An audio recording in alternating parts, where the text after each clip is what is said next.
Ladies and gentlemen, welcome to Mario 3D Land, the game you've never heard of. I want to run you through things a little bit here. The year is 2011, 1 year after Super Mario Galaxy 2 came out. They've been working on this game for a while. In fact, they've been working on this game ever since the development of Mario Galaxy 1.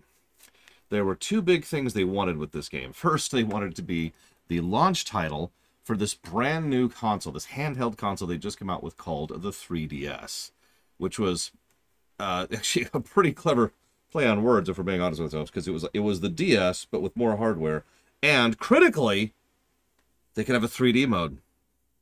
The 3DS is actually a hysterical console, like, or a handheld. Excuse me, if I could talk about it very briefly, because it's actually a really, really good handheld. In fact, I would go so far as to say, in general, it's probably one of the best handhelds, but not because of the 3D thing. As per usual, the big gimmick of the handheld, or the big gimmick of the Nintendo console, has nothing to do with the quality of the console itself. Nintendo, for the love of God, take the hint. Please. Yeah, it's just like with the Wii, where they insisted on pushing the waggle, or the DS, where they insisted on pushing the stylus. They insisted on pushing the 3D in the 3DS, but the 3DS did do a lot right. It was a very, very improved system under the hood. It wasn't just two DSs smacked together. This was a, honestly, really good system, all things considered. Better than a PS2 in terms of capacity in a handheld, which was still kind of a novelty at the time. Again, this is 2011.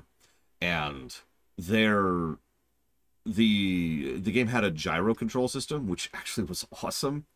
And Nintendo was kind of in a weird place because they opened up with the 3DS, and the 3DS launched to thunderous irrelevance. For those of you who don't remember, this is important, it launched in February of 2011, and there was basically nothing on it. Now, I made a decision. I remember this because my friend Gary and I actually had a whole debate about this, and it boiled down to, do we buy this new handheld on faith or not? Because their launch titles sucked. Now, it's worth noting, if you really look at it historically, most NES consoles, or excuse me, most Nintendo consoles have not had a very strong launch lineup. There are a couple of exceptions, but several of them are just kind of, and this was just another one of those.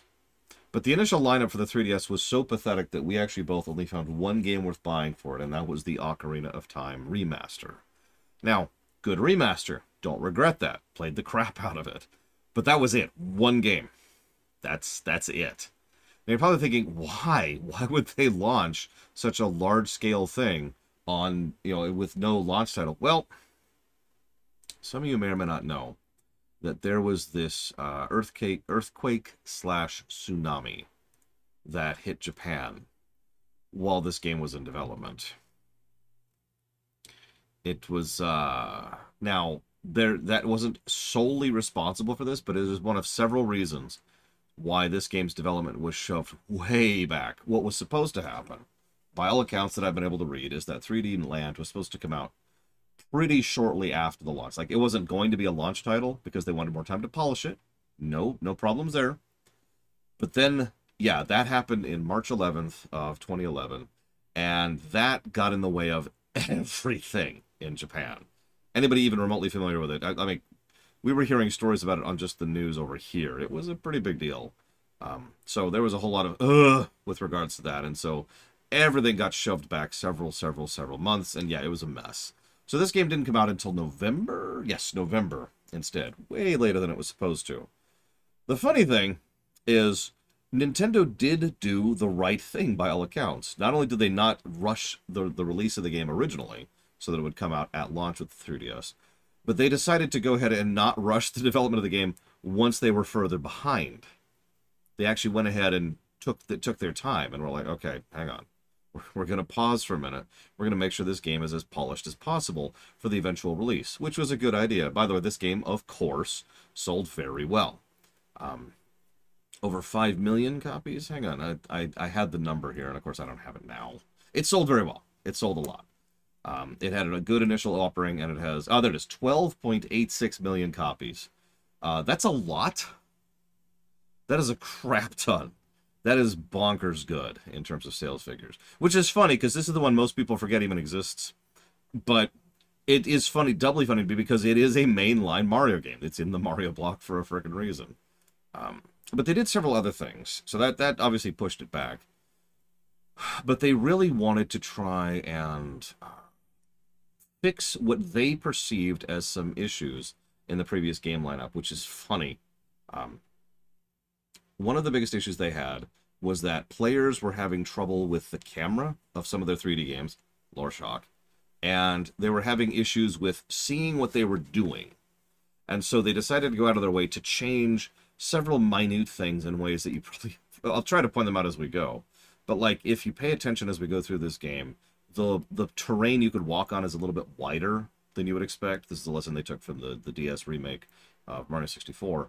And they change how the camera follows the player, and there's kind of like... It's like a combination of a manually tracked camera, which it's... So, think about it this way. The camera itself is on a track line, right? As you go through the stage. But the camera also dynamically adjusts to you and what you're doing to try and make sure you can see what you need to see. We'll see how much we like that as we're going through it, but they effectively completely reinvented the camera for this game, something that would have an impact on future games as well. They also tried to do a couple other things, which I'm not going to bore you with yet. But the other thing I wanted to point out, super quick here, is that... Oh, I guess I can't actually point that out yet. Oh, right. They did one other thing right. I knew there was one other thing. When this game came out, they did something that was considered unprecedented, which absolutely worked. They chopped the price of the 3DSs down substantially. Some of you probably remember that. Like later in 2011, they were like, hey, the 3DS is now way cheaper. Like by a factor of 40%. It was almost half off. And, oh, by the way, Mario 3D Land just came out. It worked. It got way more people to buy 3DSs, which got way more people to buy their games. And, yeah, there's a reason why several of the mainline Mario and Zelda games, the core Nintendo EAD team, managed to make a profit on that. I'm getting off topic. I have already 100% of this game before, so this is not one we will be deliberately going out of our way to 100%. We might have some issues. This is a 3DS, and 3DSs are notoriously horrific to stream from. It's not our last 3DS game either. We have one more after this. So, we'll see how this goes. Okay, so it just crashed. Perfect. That's hilarious. That's fantastico. Okay, that's exactly what I wanted, is just for that to just straight up crash. Here we go. I should clip that. Ah. You can use Street Pass. Yeah, no. I'm good.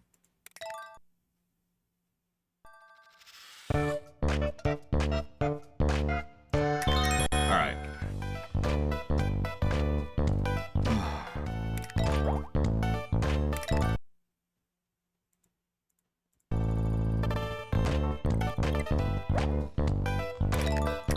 Play.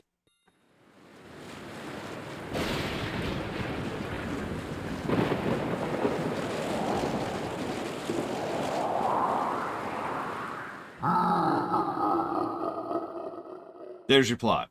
Hope you picked up on that, because that's all you're getting.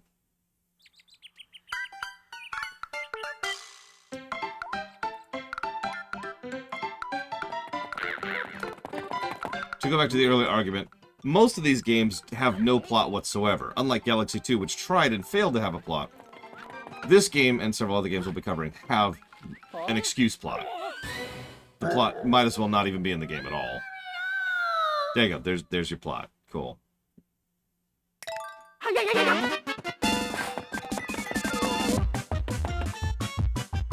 Oh yeah, by the way, one other little aside while we're here. Something that amuses the hell out of me is that this game's popularity was actually boosted because PETA protested it. Now, they later walked that back and said, we were just joking. I don't believe that.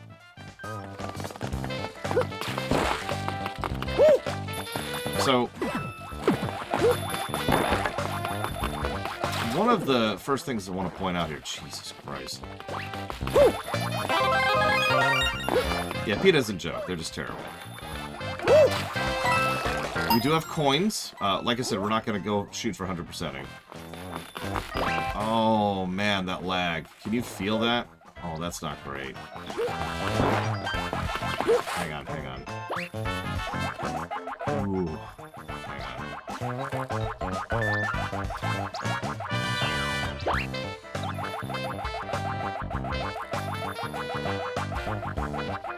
Let's see if this helps any. You did, Walker. Congrats. Here, let's put the Goomba out of his misery.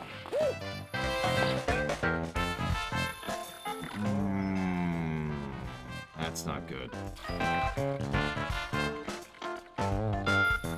How's the audio volume, by the way?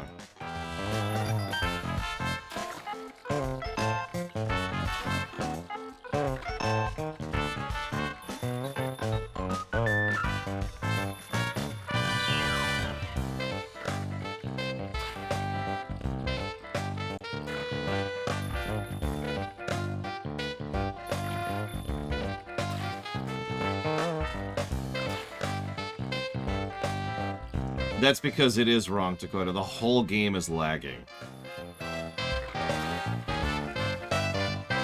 The music's wrong, Ross. Alright, let's try something.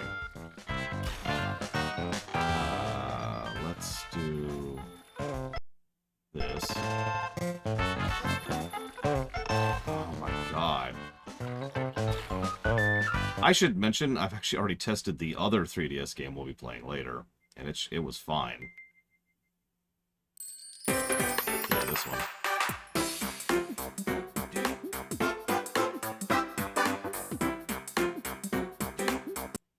Okay, so hang on a second.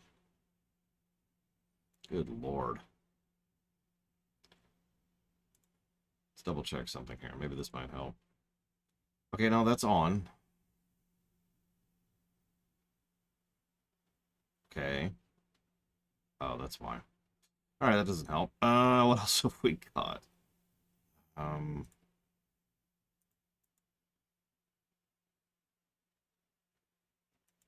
try this. Yeah, the problem is, I've said this before, I'll say it again, streaming 3DS games is just a nightmare. It's always been a nightmare, it always will be a nightmare. I have actually run through, there's a 3DS I purchased for the sole sake of streaming that burnt out because of the capture card that was baked into the thing.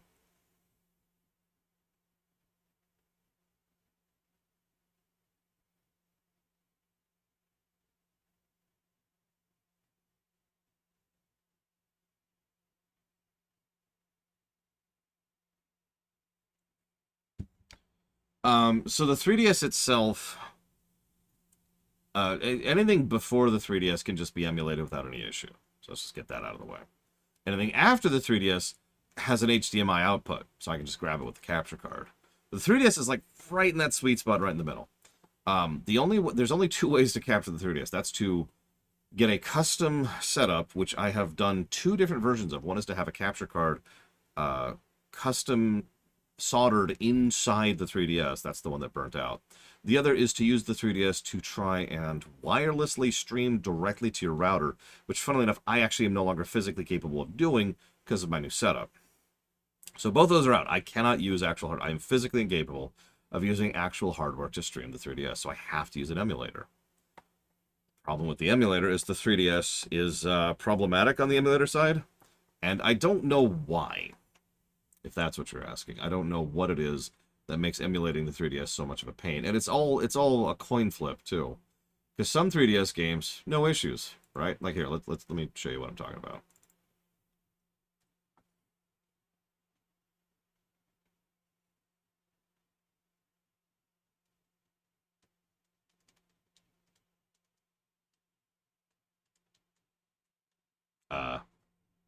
Okay. So this is one that apparently doesn't work. Because okay, hello, game.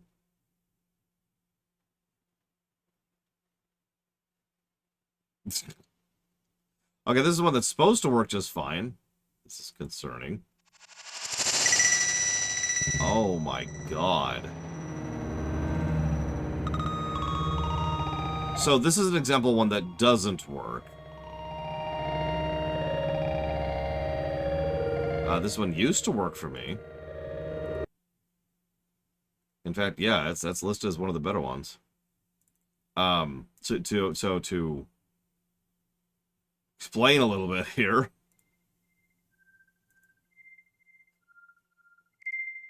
Now it's just doing it in general. Now the whole 3DS is screwing up. Oh, I know why. I know why. I know why. I know why. Okay, hang on. I understand what's happening here. Let's try this.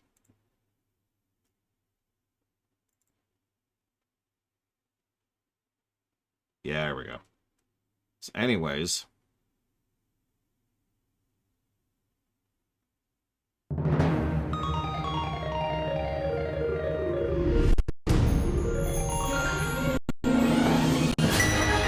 a couple of stutters, which is not great, but it runs smooth.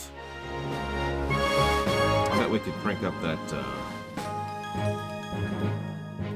fit those graphics a little bit too. What do you want to bet? Here, let's do 10 times. Screw it. Look at that. Sharp.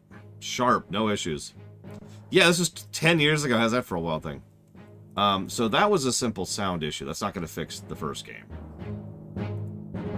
The reason it looked, we were having that sound issue is because I changed the sound options to something to try and fix the issue with 3D Land. But it didn't work.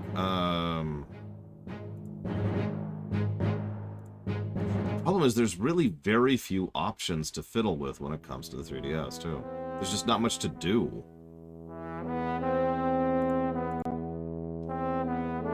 So what the hell's Canary? That's news to me.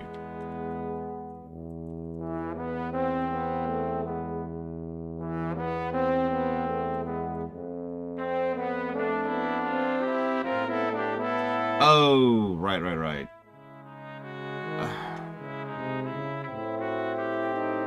Well.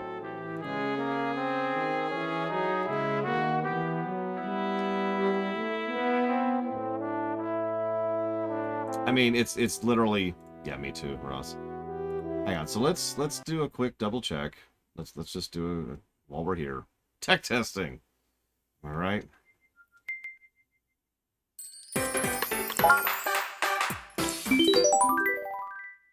This should be fine. I've already done tech testing this, but you know, while we're here, this will be part of the 2D block, obviously. Okay. Another excuse plot while we're on the subject. Excuse plots generally don't get negatives, by the way. They're just absence of positive situation. Because there's nothing there, right? There's just, hey, okay, go.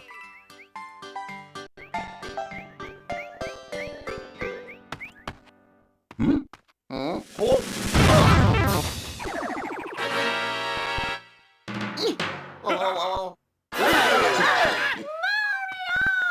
Oh no! Hey. Oh no!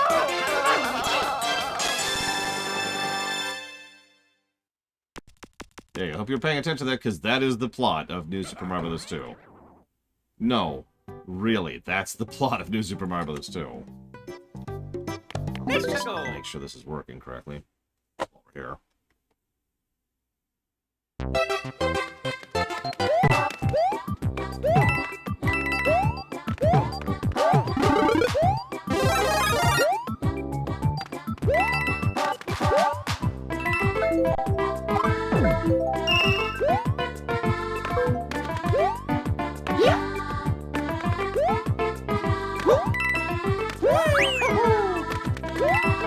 I mean, at least they brought back the Koopalings, right? That's something. But the answer to your question is no.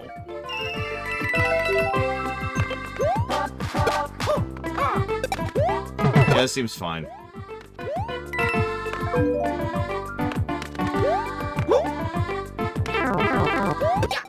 Yep, okay, so this is fine.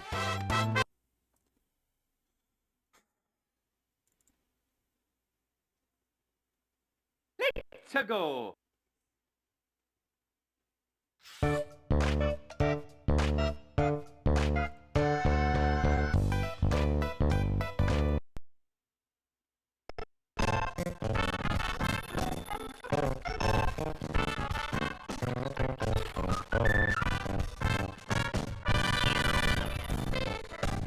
That speaks for itself, honestly.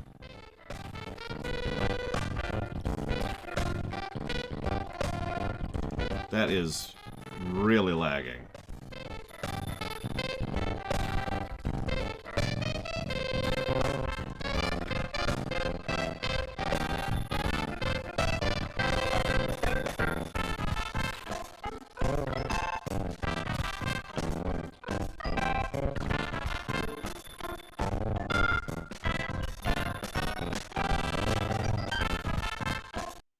Okay. That's great. That's what I wanted, really. I was just thinking to myself, you know, yeah, there is actually something else we could do. I just noticed another option here.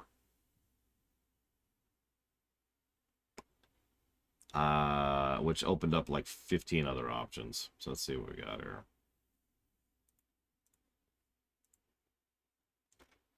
Come on, no whammy, no whammy. We're just gonna start a new game.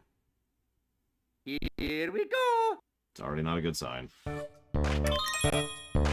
Let's play.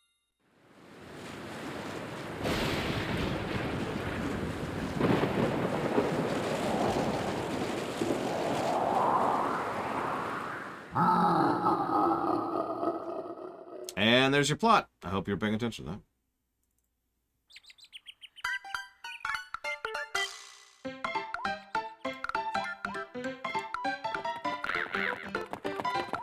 Eh?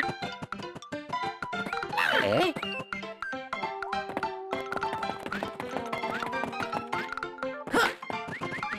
Oh!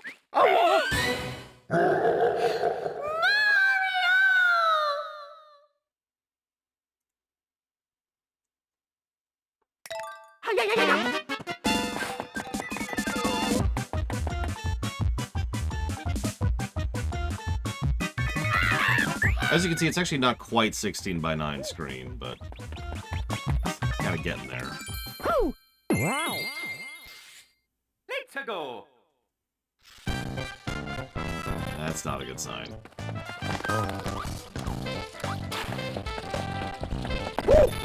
Oh, it's not a good sign at all. Well, it would be very difficult to play a 3DS game on the Wii U, Spartan.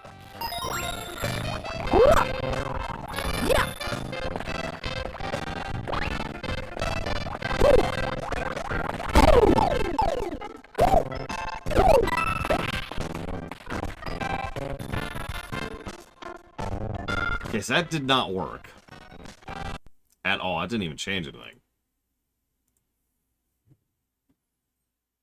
Which is strange. That probably should have changed something. Okay, let's do the dumbest possible thing. There's no way this is gonna work. I'm gonna laugh if this works, though.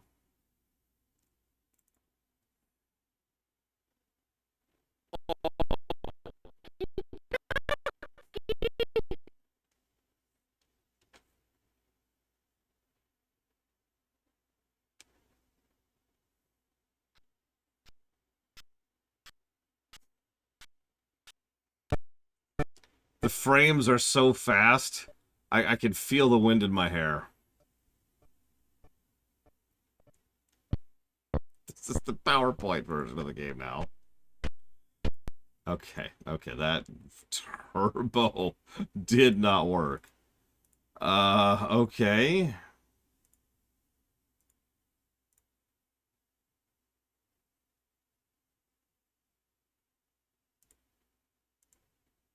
One more try. Yes, we have successfully achieved 1 frame per second. Here we go.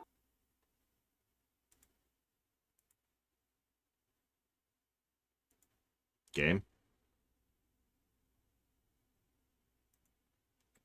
Game. Hey! Let's play.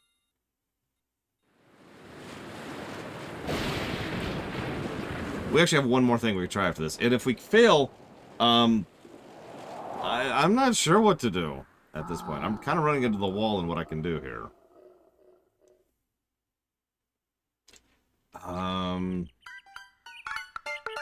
Yeah, we might just be moving on to 3D World at this rate. Yeah, we're very familiar with the plot of this game at this point. We've seen it so many times. Huh? Oh!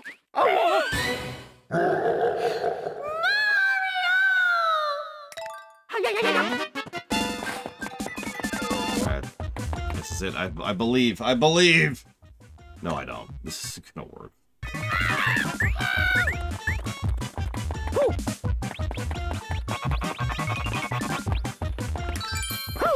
Wow. Yeah, how... Place your bets. Will it work or will it not work?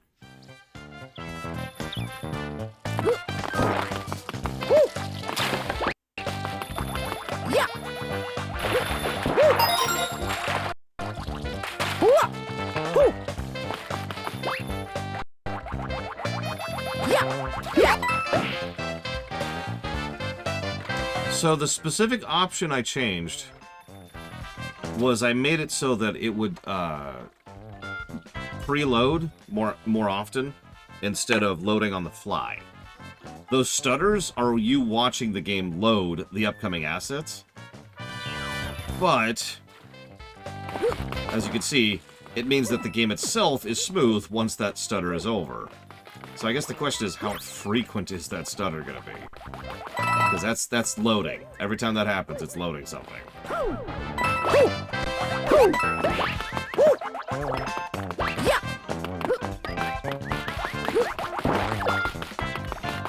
I mean, it can't possibly be worse than Dawn of War 1. We put up with that for how long? Like, how many days was the Dawn of War 1 run?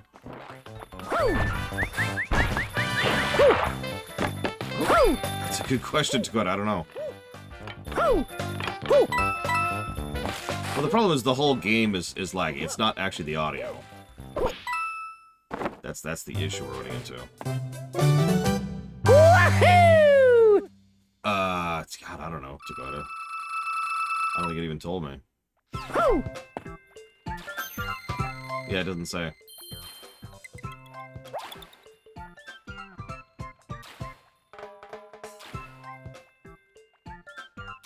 Compiles all shaders using background threads to avoid shader compilation stutter. Expect graphical glitches.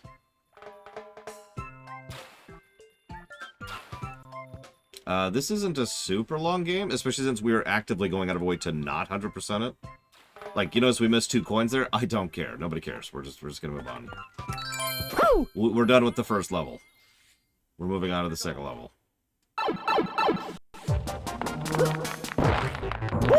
3DS is a very bite-sized game.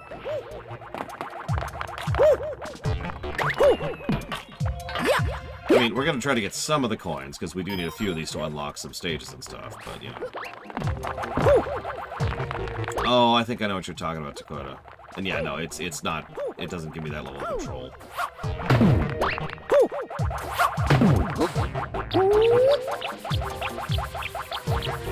I mean, we kind of 100%ed Galaxy 2 up until we stopped.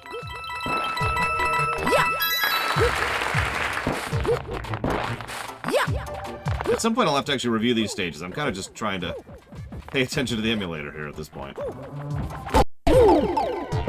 That's a stutter.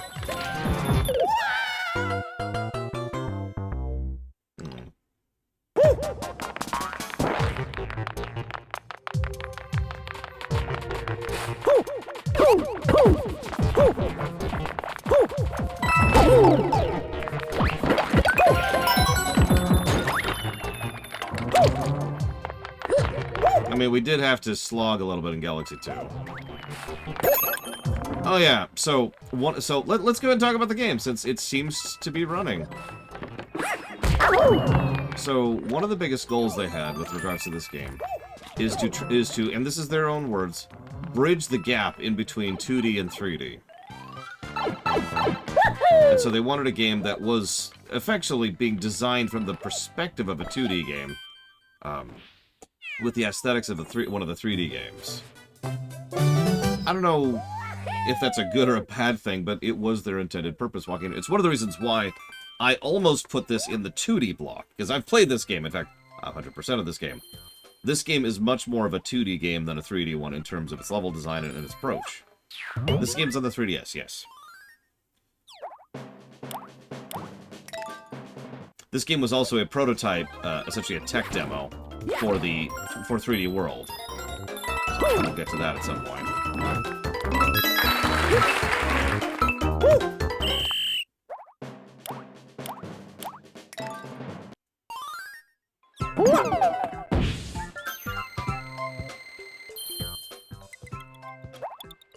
Well, okay, so hang on. So let's go back and talk about that first stage really quick. This is our intro. 1-1. Let's go. The game starts off with that camera, so you get an idea where you're going. And though we have the ability to move in a 3D space, immediately it's apparent that it just wants us to go right, as if this was any old classic Mario. I'm kind of with Dakota. I feel like this was not the best possible move they could have done. I don't think it's necessarily a bad thing, but I think that they should have just committed and had the 2D games be the 2D games and the 3D games be the 3D games. I should probably mention 3D World is also kind of an in-betweener like this. A little bit less so, but you'll see what I mean by that as we go. The opening area is nice, big, open. It's almost impossible to die here unless you run into the enemies, and there's hardly any of those enemies. This is still a good intro stage. So let's walk back to the beginning here. Everything about this screen you're looking at right here is actually brilliant. In fact, this is probably going to be my thumbnail right here. We see the castle in the background, you know, indicating where we're from. Very, very, very small amount of visual storytelling there.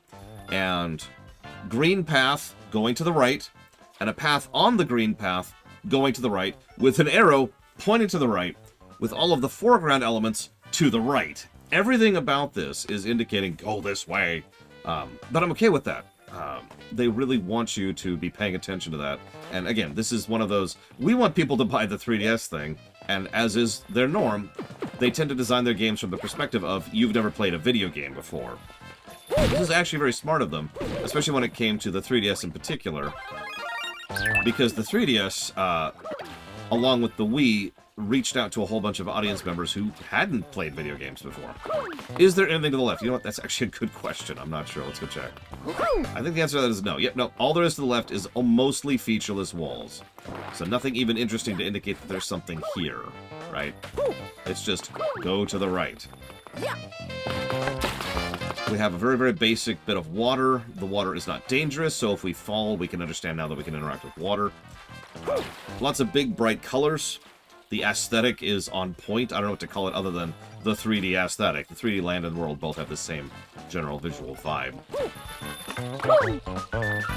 Multiple intended paths to cross over. There's the obvious broken bridge. There's the wire you can walk on like this. There's actually a platform on the left, which makes it able to jump over there. And if all else fails, you can literally just walk across. If you walk all the way down here, you get the little side area, which I actually already showed off. Hang on. Sorry, I'm actually not used to the moveset. You gotta give me a second here. Like most of the 2D Marios, this one's gonna lean a lot more on the power-ups. Unlike the 3D Marios, who... So, we should talk about that too. I should just put all this in the highlight reel. Hey, put this whole stage on the highlight reel. So, the 3D Mario's biggest gimmick is and always will be the fact that they lean away from power-ups and more in favor of the toolkit. The moves, walking around, jumping around, the dash, the jump, the reverse jump, the backwards long jump, all that stuff. Now, a few of those have carried over into the 2Ds, but only like 2 or 3 of those. For the most part, most of your kit comes from being able to do stuff like that, which comes from having the power-ups. That power-up, so the Tanuki suit is almost 1-to-1. Oh, we lost Evo already. I knew I was being boring, but damn.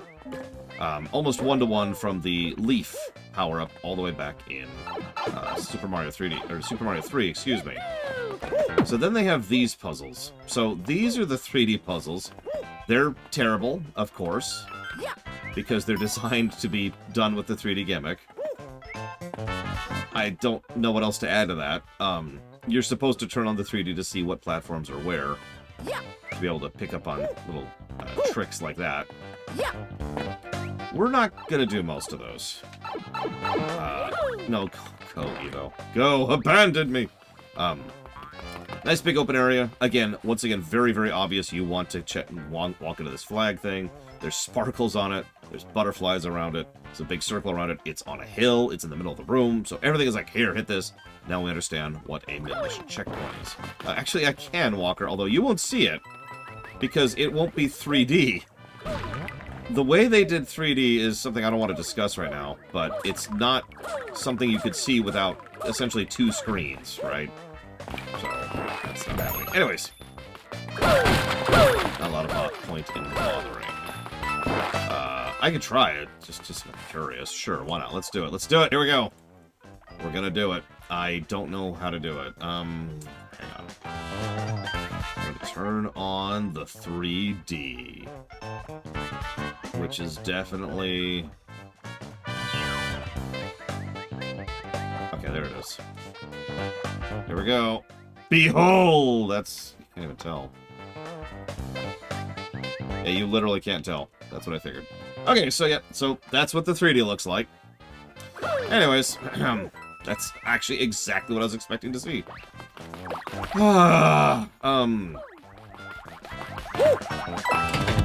This gives us an idea of what's coming up. It also allows you to see what the comet medal is. The comet medals are big, obvious things. Clearly want to go grab those. We finally have our first bottomless pit. It's still very easy to navigate, very basic, right angle kind of jumps. Nothing fancy. They reward us with power-ups all over the place. This is actually real talk. When I was 100%ing this game, I replayed this level over and over and over. Not because I wanted to, but because it was the best place by far to get the Leafs, the Tanuki suit. And usually I wanted 2 Tanuki suits for some of the upcoming levels for 100%ing. So you just race through this level super quickly, and there's your 2 Tanuki suits. And I know what you're thinking, what do you mean by 2? I know you can't see it, but the other thing is, at the bottom screen, you can store one of the power-ups, just like this is Mario World. There, you can see it right there. You can see it it's on the upper screen now, on the upper right. So I now have a Leaf banked in addition to my current thing. So all this is cool. It is a legitimately well-designed intro stage. Yeah, no kidding, Rex. 100% of this game was mean. There were several levels where I was like, oh, thank God I never have to do that again.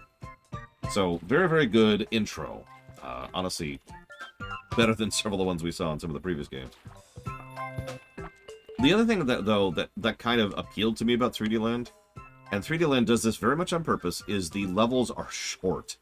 These are all designed to be much more bite-sized compared to a lot of other games, which is kind of in keeping with the 2D philosophy and mentality.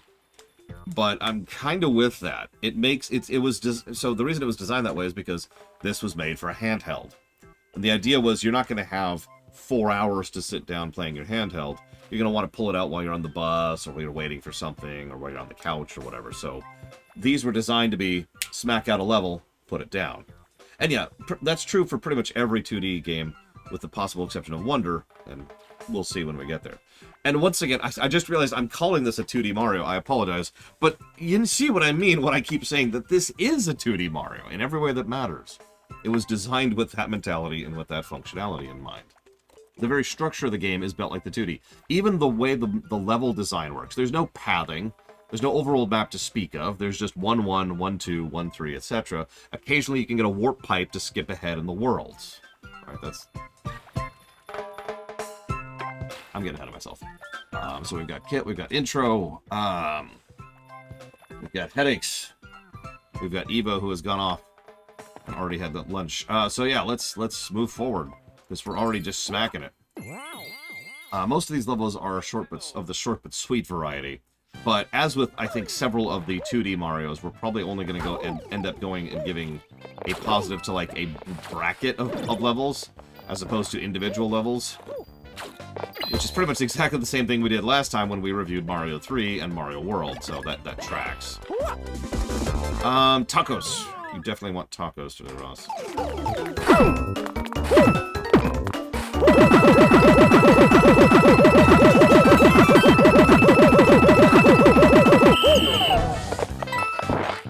Okay.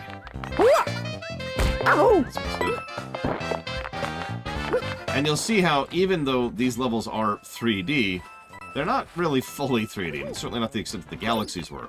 And remember, most of these levels were designed by the same team who worked on the levels of Galaxy 1. It's not like they don't know how to make a fully 3D space game. This is also the same developers, however, that made Mario 64 and Mario Sunshine. Oh, right. Pay attention, Laura.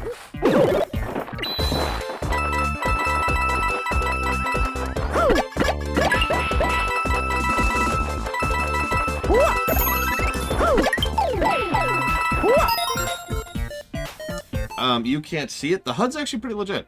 The HUD at the bottom indicates how many lives you currently have. Oh yeah, here's your 3D gimmick, by the way. I really like doing this staring down at the camera thing, because then you can put on the 3D mode, and then hit the wrong button. Very important. Gotta hit the wrong button. So, looking at the HUD, which is what I was trying to show off there, I know you can't see it, so you just got to bear with me. There's a nice big obvious button that you can click in the middle. That releases your power-up. Why are you not... Do I not have that ability? Okay. Okay, sure, I can work with that. So there's a nice big obvious power-up at the bottom. It shows the level you're on, it shows which of the coins you've already gotten for that particular level. And they're in order, which is something I actually appreciate. So if you've gotten the second one, if the first coin you get is the second one, you know you've missed one, right? So yeah, there. See, I know you can't see it. Hang on. We're gonna do something here just so I can stop talking about nothing here. Let's do this. Hope you like jazz, by the way, because they certainly do. Okay, so down here, I'm just gonna kind of put this in the background here for a minute.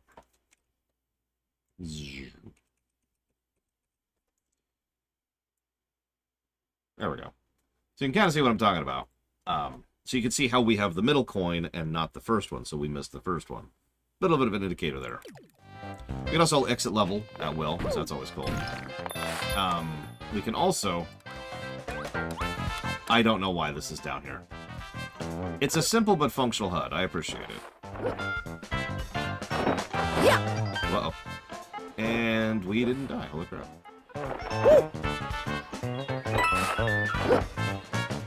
Fine, we'll get the coin since we're right here. Or not? Oh my god, okay, we're giving up on the coin. The coin is death. Nobody needs that coin. Oh yeah, no fall damage. Obviously, I suppose.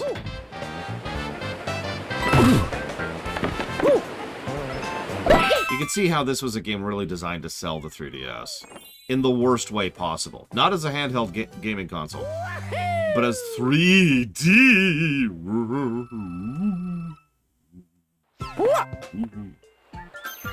It's dumb. What's funny is I'm pretty pro gimmick as a whole. Oh yeah, you can also see which levels we've 100%ed on the bottom there. So while we're at it.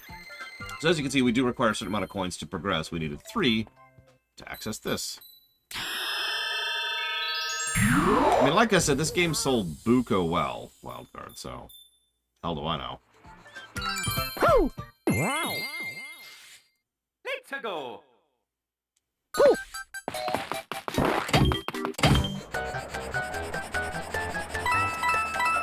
Notice they're really going for the 2D, nostalgia crowd, for lack of a better way to put it. Just really leaning on a lot of the aesthetics and the sound design and the music of Mario 3 and Mario World are the two big ones they like to hit. Mostly Mario 3. Mario 3 is kind of the Dragon Quest 3 in Japan. Of Japan? I don't really mean that as an insult. It's just confusing to me.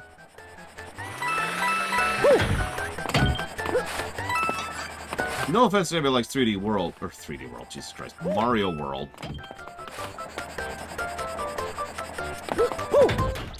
But like, I don't know. It's pretty much the exact same opinion I have of the Dragon Quest. I can think of so many better Dragon Quest games than 3, and yet the one that has all the nostalgia factor for it is 3. That was actually really close. And yeah, lots of people say that Mario 3 is the greatest Mario game. They're wrong, of course, but a lot of people say that. Yahoo!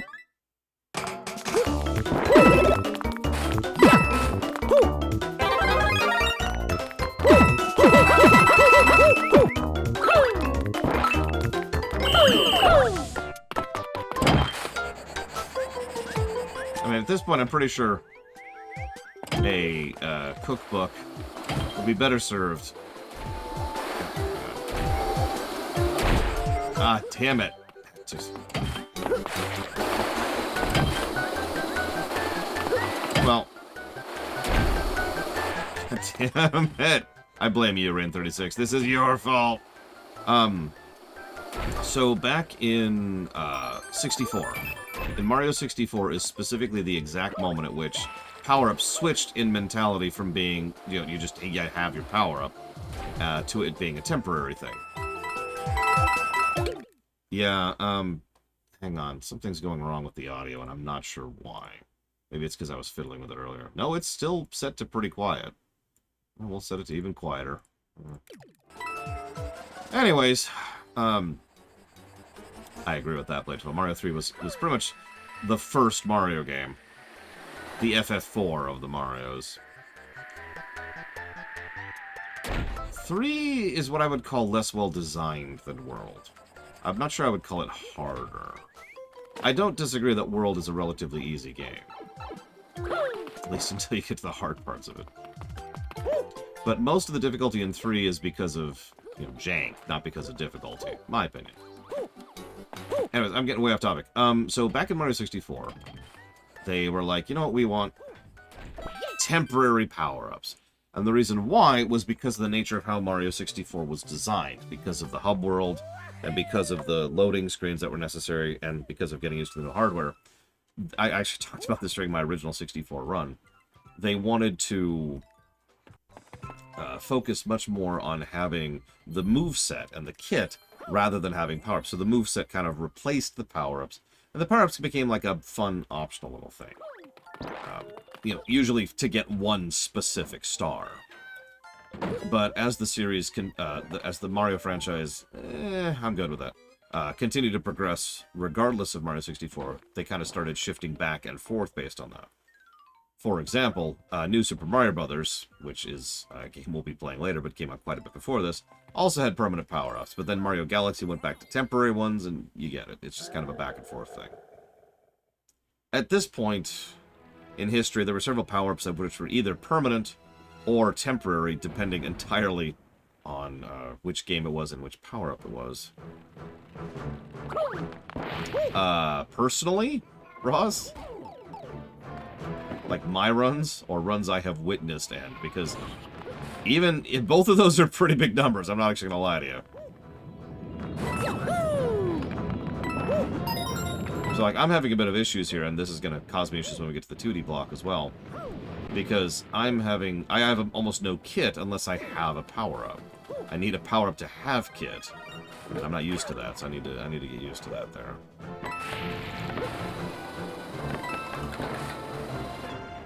Oh, jeez, Ross, that's awful. And I have too, of course, but...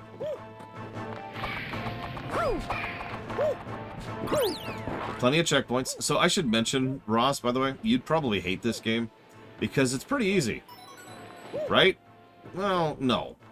This game is easy in the same way that Mario World is easy. It's the MSQ, if you will, the main playthrough through the game. I love how I just died while I'm talking about easiness. The main playthrough of the game is honestly very easy. There's a lot of lives, there's a lot of power-ups. The game gives you plenty of mid-mission checkpoints, blah, blah, blah, blah, blah. 100%ing this game is balls hard. This is probably, I'd say... Oh, jeez, let me think about that for a second.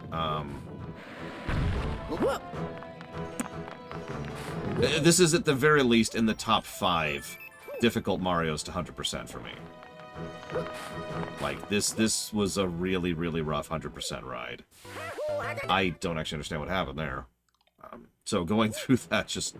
Ugh. And anybody who's played all the way through this game, you know what I'm talking about. So there's a reason I would go back and farm multiple leaves because holy crap. Now, fun fact, if you're paying attention, this is the exact same thing that World did. World had multiple levels, including an entire stage whose only purpose was to be a power-up stage. Just there to try and make sure that you had power-ups for the actual harder stuff later.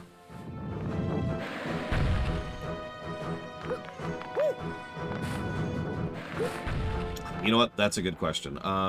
So any percent warpless, that's critical, because you can warp pretty far in this one, just like most 2D Marios. God, some of these Bowser fights. Not the early one, but like some of the later Bowser fights are just crazy.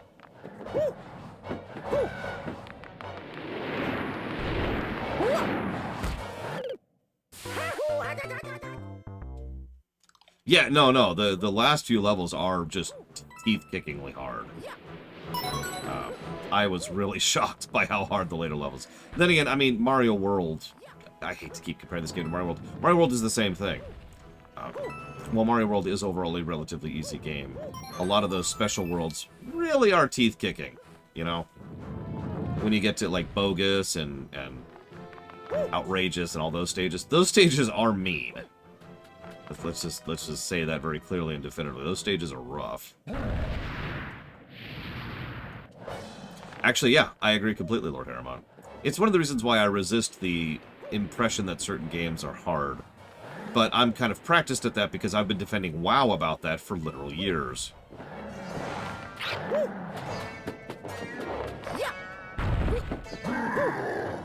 What's up, Bowser?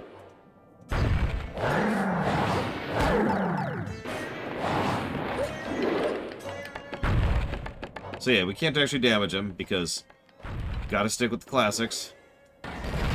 So this is a reference to the old Marios in multiple ways. First of all, but second of all, that's not Bowser.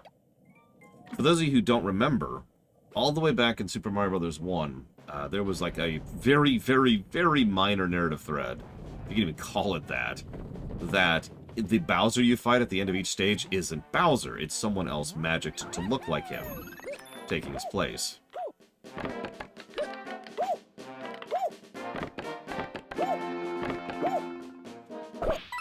That was a terrible job. Oh, absolutely, Palooza. Several expansions. Oh, man, I can't even remember the last time I had root beer. That is way shorter than I was expecting, Ross. Wow, that's impressive. And that's World 1. We're actually already done with World 1. But that's not a bad thing. You can smash through World 1 in literal minutes. Even having... I've only played this game once, when I did my 100% playthrough on my 3DS. So I'm not super familiar with it, and yet you can just kind of all the way through it, right? No, that's fine, Lord Harriman. I'm not trying to say you're wrong. I'm just saying I've had that approach, and I've had to defend WoW about that for years, because everyone's like, oh, WoW is a baby game for babies, and I'm like, no, it's not. WoW is balls hard. But, as you say, most of that content is over off to the side. 5 hours. See, that's more than I was thinking. That's more than I was expecting here. Okay, so... Mario's a baby game for babies. I mean, look at him. He looks like a baby right there. Alright, so that's World 1.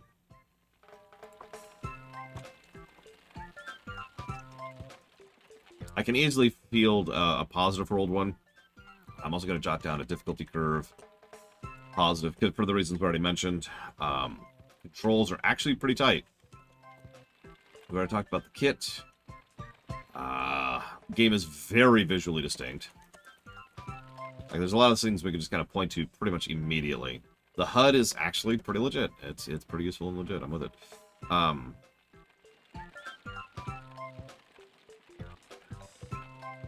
mean, that's valid, Blade Deval, but I just massively disagree. Stab! Myself, because I'm Hitler, obviously. So, speaking as Hitler, first thing I'm going to do...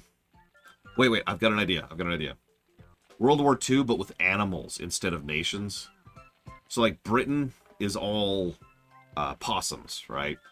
And Russia is bunnies. Germany. So do we make Germany or France dogs or cats? Because one of them has to be the Nazis. Oh god, the inventory system is so bad. Oh, Pokemon, that's even better. That's even better. Print it, write it, print it. We got this. So the biggest problem, feel free to suggest positives here and negatives. The biggest problem I'm going to run into in this review is this game is going to be so short that it's going to be hard for me to remember all the positives and negatives as we're zooming through these, you know.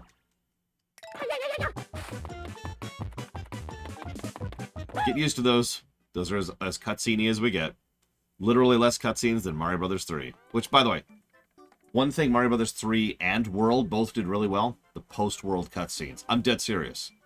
Those added so much wonderful little flavor and just a hint of story to the game. Just a little, thank you for rescuing me. Here's a letter from the princess. Or in World's case, here's like a little skit where he blows up the castle. That's awesome. Love it. Here we get a picture every world, and that's it. Don't love it. But one of the biggest things I do want to question here, because we actually have proper 2D landscape in that one, is brickwork. I want to decide if we actually consider this game to have decent brickwork or not. I am such in the wrong mindset for playing this game. I've got to, like, mentally shift over to 2D Mario mindset. I know that sounds like a weird thing to say, but, like, it's such a different mentality to play. In a 3D world, you can safely ignore, and I keep saying world, in a 3D Mario, you can safely ignore a huge amount of the optional stuff, unless it's actually something you specifically want. Like an optional star, or like a... I don't even know what. In these games, you're encouraged to constantly get the optional stuff, because you need the power-ups, you need the lives, you need the little coins in order to progress, etc., etc. And so I'm kind of in the habit of being like, whoops. There we go. But anyways, bricks! Yeah, those are competent. They're not bad. Mario Brothers 1 probably should be the shortest, but it might not be because it's Mario 1, and I'm not very good at Mario 1. I'm not going to lie about that. I know exactly how not good at Mario 1 I am. Notice how they continue to do the introduction escalation approach. Very classic stuff here. Oh god, Lost Levels is actually going to be a long game, and I'm going to hate it. I might just open up being like, alright, so we're going to save state in this game? We're just going to save state. We're just save stating. Every step we take. Hang on, save. Okay, move forward 1 foot, save. Okay, another foot. Ugh, and we died. We died because we walked 1 foot too far. Hey, don't forget to take a break if you felt that. I've been playing for like 10 minutes, game. Thank you, Ojunix. I do always appreciate that support. And you gotta give me a minute. So let me go write that down. So that's going towards Persona 4 Golden. Evil Block and Grim Fandango. Okay, so real quick, I do have a very small topic that was just... It's not even a topic, it's just something that was on my mind for no reason. Are there any games that we have not reviewed that struck you as odd? Like, is there anything that's like, I can't believe we haven't reviewed such and such? That's pretty much the mindset here.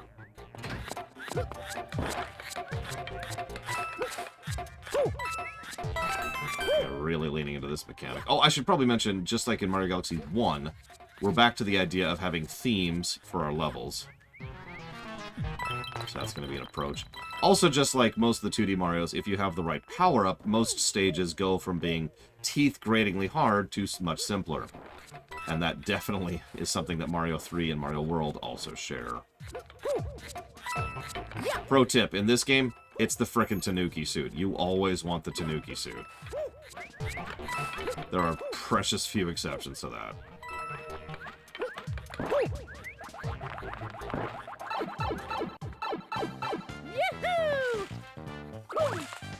Yeah, in World it's the cape, in 3 it's the leaf. In the original it's Fireflower, all the way back in the original. Indigo Prophecy? I don't think I've heard of that game. FF6, Super Metroid, I mean, yeah, Chrono Trigger, yeah. Well, you see, Colin Peluso, rather than answering your question, have you considered taking a break? I mean, you feel like you could need one. Oh, Fahrenheit. Right. I actually knew that that had a different name. I just spaced.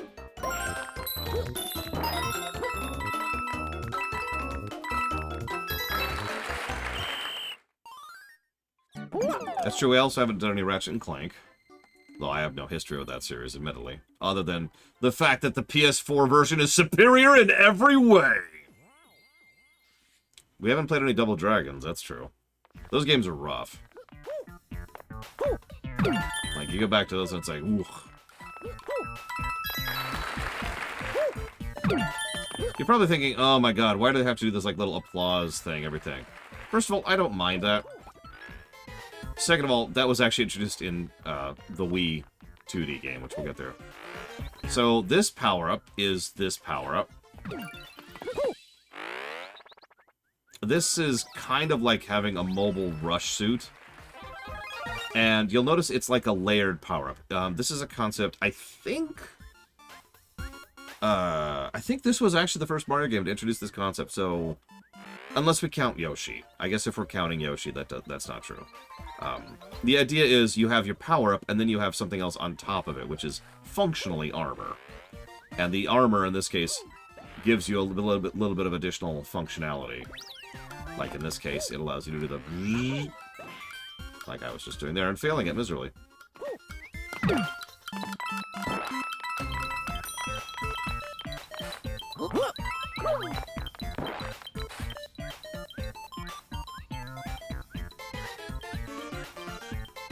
That is correct, Rex.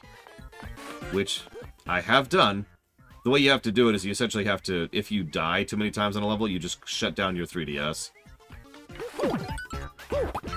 And, you know, kind of reset that way. That's how I did it anyways. I'm not that crazy. You know, the boot might count, now that you say that. I actually forgot about the Kuribo Shoe. So never mind, that concept goes all the way back to Kuribo Shoe, and arguably Yoshi. But you get the idea. It's the extra power-up on top of the power-up.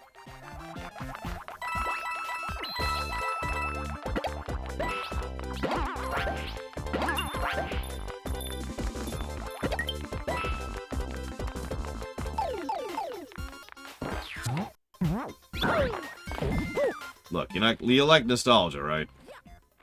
Sure you do.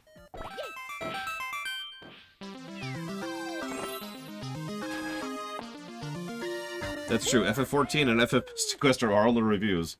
That's kind of on purpose. The original Last of Us is actually vetoed right in 36, so that's never happening. And you notice, once again, we're just rapid firing. We're almost done with World 2 already. Now that I'm not sitting talking about everything every few seconds. Now, in Mario Galaxy 2, every time you spun, this thing flipped. But here, it's every time you jump. Much harder, in my opinion. Not on this stage. This is your tutorial stage. But, yeah, trust me when I say this is going to be much harder in some of the later stages. You want the frickin' Tanuki suit for this. How's the stuttering so far, by the way? I've only noticed it for a few levels. Myself. I'm curious how bad it is for you, because, you know, you're the viewer, so...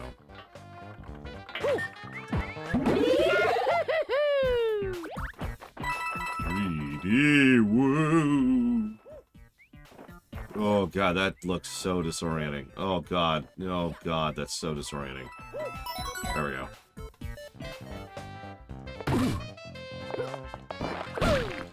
It's only interrupted a jump for me once so far, so we'll see how that goes.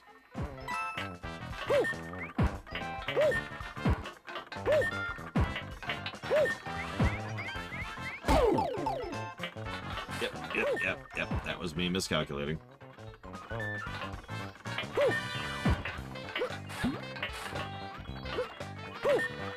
Nope. Probably Lord Harriman. Odd, no mission checkpoints on that level. Yeah, that's the other problem. While there are mid-mission checkpoints, the levels are so short that in some cases they literally don't have any. It's just the level.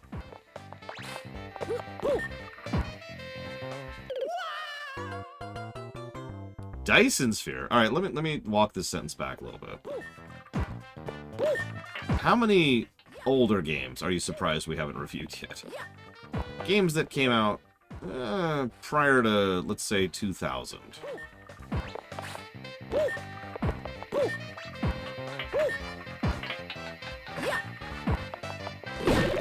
There it is. Quake 1, yeah. There is a Quake block on the books. I think. I know there's a Doom block. I mean, the Quake block, if I'm not mistaken, is literally just Quake 1 and Quake 2. Breath of Fire 2. Damn it, Ross! Look, I'm trying, man. I'm doing my best. It's just so disorienting to look at for some reason. There is no book on the blocks, no. The blocks are booked. Now clean up your desk and get out of here. I should mention there's no real save states with the 3DS emulator. So we kind of can't cheat. Like, you know, even if we wanted to, it's like, yeah. Okay, that's... Lionheart. What the heck is Lionheart? Oh, okay, there we go.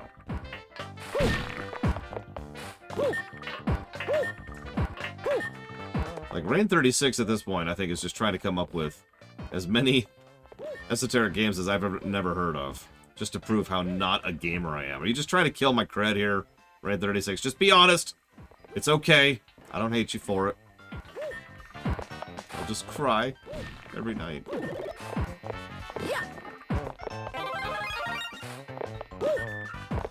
Listen, Spartan, that's on you, you know? We here at the Lore Walkers are here to entertain you, even if it means screaming the entire way down. You know, I just realized, I apologize, I'm making this level harder because I'm going for all the coins, and I just said I wouldn't do that. So, let's get all the coins really quick, but then never do that again. We do need at least several of the coins to really access as much of the content as we can. So, like I said, I'm not gonna go for all the coins, but you know. Come here.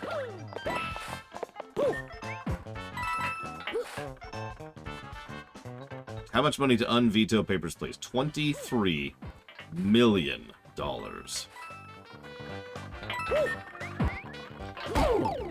I need my yacht, okay? You give me that yacht. Cool, okay, I'm gonna stop going for that coin, because I apparently don't know how to make that jump. Where's Question Bot? Where are you at, Question Bot? Oh, I shut Question Bot down. That would explain why.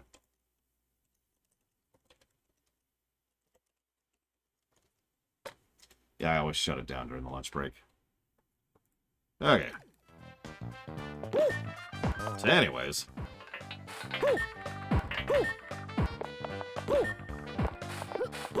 So what do you think of the brickwork, Evo? Huh? I want your expert visual graphical opinion. I don't know what that was all about. I'm just trying to bleed out all my lives. That's all I'm doing. Oh yeah, there's your, So we have just failed at 100% of the game right there. No joke. The mere fact that that block exists means we have just failed. Why did you do that? Failed at that. This is like the worst stage for brickwork. That's the funny part. I'm actually legitimately looking forward to Star Trek Infinite. I know it's probably not as amazing as it should be, but I've been actually kind of following the blog, and it looks like they've got some good ideas coming. And if that game gets proper support, I'm down. Like, that's the Paradox norm anyways. Name a Paradox game that was really good at launch. This is a 3DS, Czar.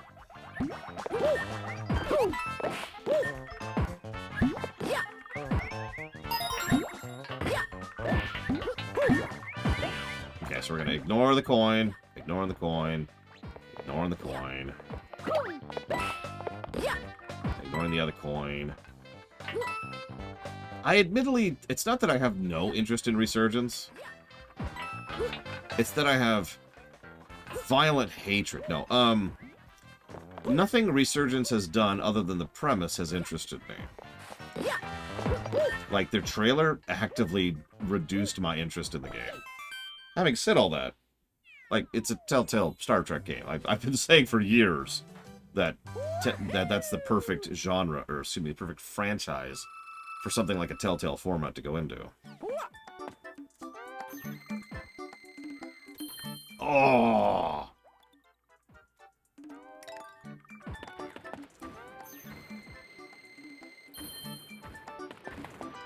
Oh yeah, by the way, we're also now done with World 2.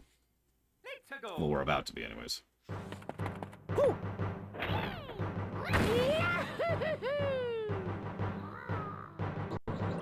Well, like I said earlier, the difficulty curve in this game is pretty smooth. Once again, hitting the Mario 3 button. I don't mind you doing nostalgia as long as you do something well with it. That's really kind of always my approach. Like I said, I'm not a big fan of member berries.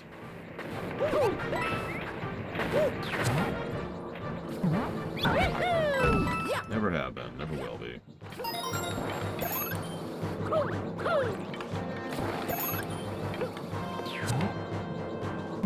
Yeah, it's a decent mix. I'm with it. I'm with it. I will say I think they have succeeded at that making Mario visible thing. That was actually a stated goal for them when making this game. It's funny the things developers think of, right?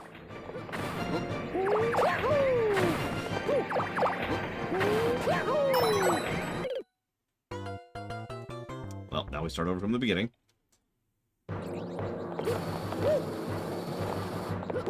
This is a preview of what the Mario 2D block is going to look like, by the way. Whoops, I screwed up for 5 seconds. Or rather, 1 second. Death. Instant death. So we'll get this while we're at it.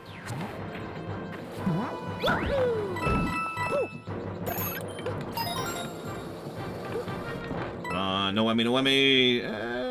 I'll live with that. I'll live with that.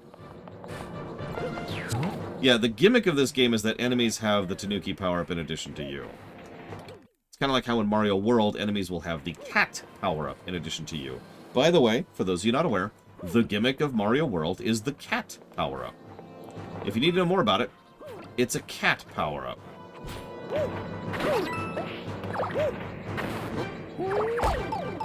Yeah, I'm gonna let that go. I'm gonna let it go.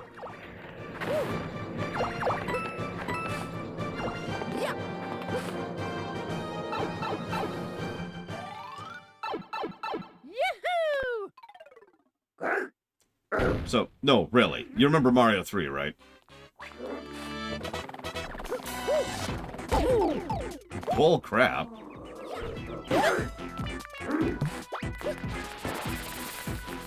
My opinion of Detroit Become Human is that it's 2/3 of a good story, and a surprisingly good game, all things considered. It's the only Quantic Dream game I've ever enjoyed.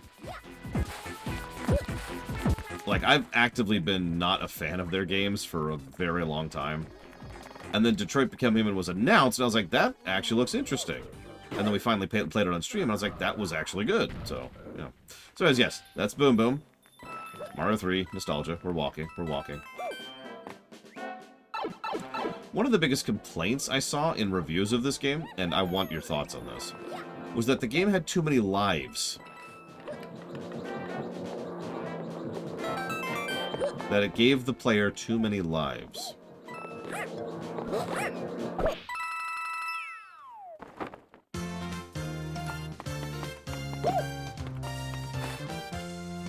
I should probably mention, and we've analyzed this before, Mario 1 actually has a lot of lives in it. It was a deliberate design decision, to help more people be able to get through the damn thing.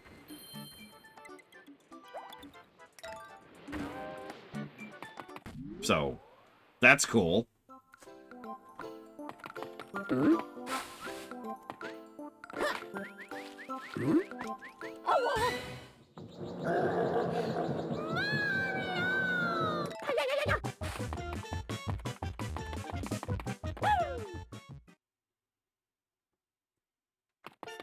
What do you mean, Rain 36? Like, do you have a specific example? World 3. Let's go. Mario! Yeah, who's taking the pictures? That's actually a really good question.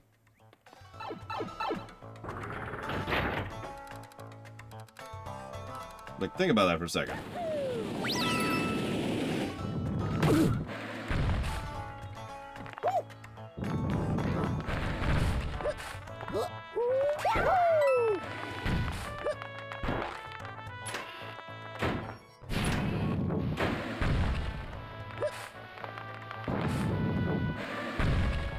Yeah, but, okay, so that's true in every Mario game, Rain 36, which I guess is where my confusion was coming from. Like, that goes back to Mario Brothers 1. If you get 100 coins in Mario 1, you get, you know, an extra life. Do it, Mr. Red. Do it! Give in to the ice cream side.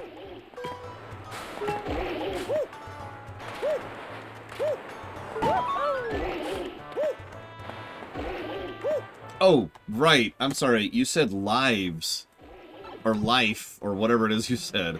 And I thought you meant, you know, lives.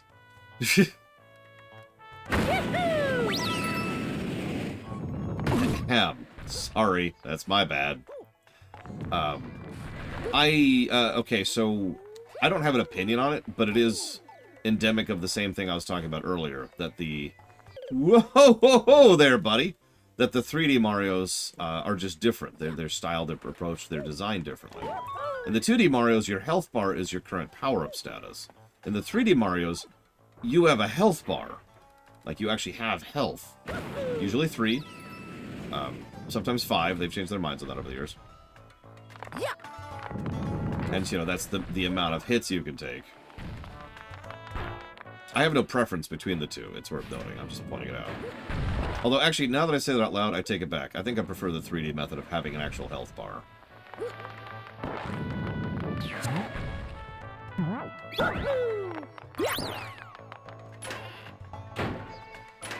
Hell, it's especially bad in Mario 1, and we'll talk about them when we get there, because the power-ups aren't... I don't know what word that would be. They don't stack, I suppose, is how I would phrase that. So, you know, if you, oh my gosh.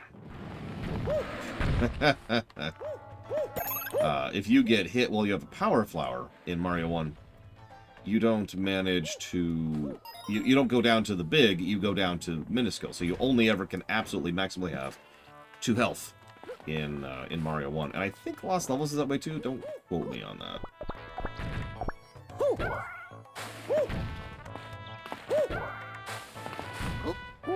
I agree, by the way. So, even though we kind of can't really judge this fairly, and I'm not even sure the game gets credit for it, we should debate that.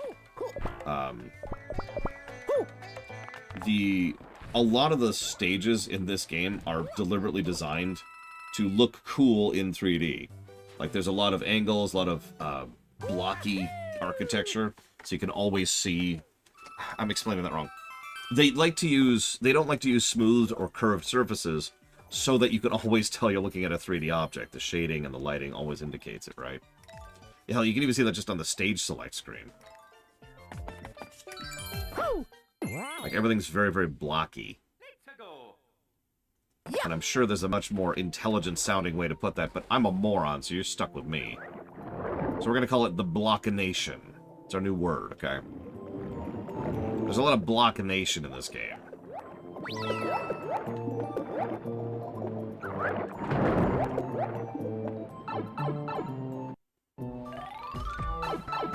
Go grab the blockination clip.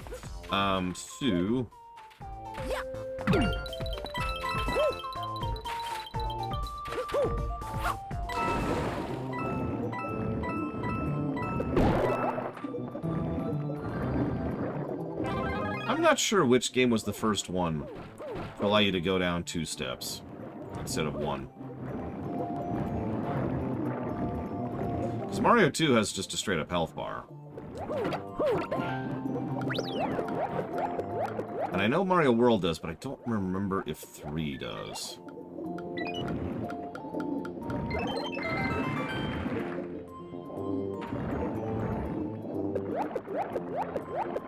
That's just what we're calling it now. It's Blockination. Sorry.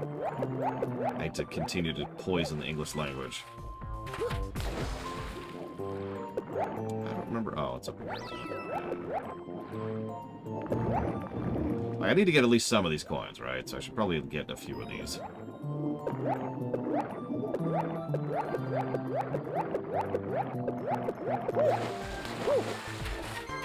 I mean, you can see the Blockination on the screen right now. So, Evo, I heard you talking about visual distinction, but not brickwork. And the funny thing is, I agreed with you about Galaxy 1 and Galaxy 2, but if any of the Mario games are really going to have brickwork, it's going to be Odyssey. But it's going to be the 2D ones, right? Because they actually have stages, which have themes and concepts as you're going through them, instead of just random platforming challenges.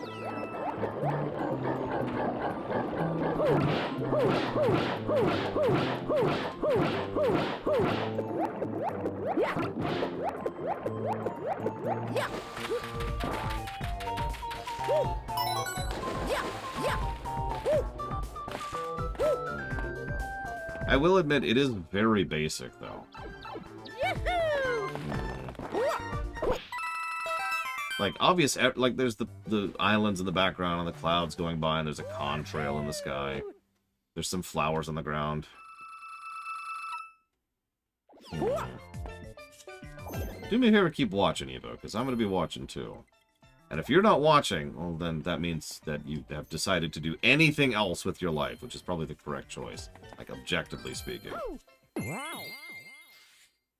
Because this is a very colorful, bright game, which definitely adds the atmosphere, but I'm not sure if it gets the traditional visual positive side of things. I don't know. We'll have to debate that.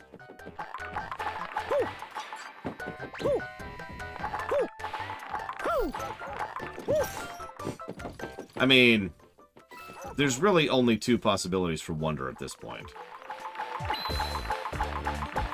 When we get there. One is that Wonder is going to absolutely freaking nail it. Or 2, that it's going to be a little bit too much of a nostalgia trip, which is probably going to drag someone like me out of it since I'm not in that crowd.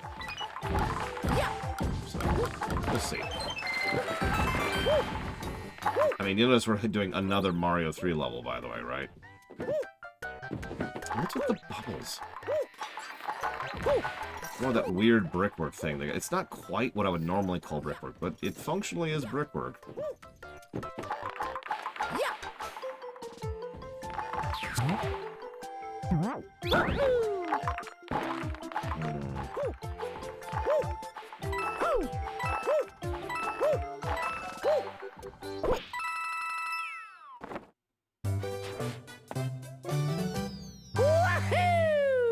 I mean, the next person who tells me a platformer is too easy is going to get shot in the face with a gun that shoots, hugs somehow. I don't know how that works. It like shoots a kitten maybe, and the kitten just like clings to you, starts purring. Let's go. Don't do it, Ross. It's a terrible game. You know it. You know it to be true. FF6 sucks. And so does Odyssey. You see what I mean? They keep doing these Dean already mentioned this. They keep doing these camera angles. It's like, hey, check out this 3D. Sure.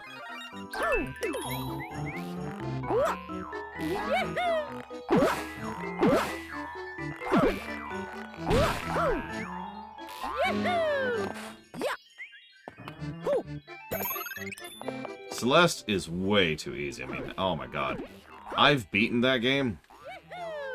100% actually. I think. I feel like there's an asterisk on that. But either way. Yes, I did beat the DLC. In fact, I did the DLC on camera. I got all the strawberries. I got the strawberry, the ultra strawberry. You know, the strawberry.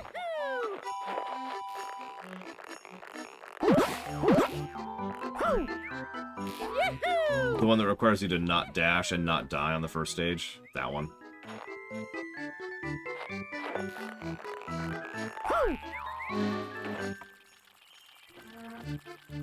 The easiest Mega Man game? Ooh, that's actually an interesting question. Let me limit myself to classics for a second.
By the way, have you noticed the difficulty of these levels is ramping up pretty smoothly?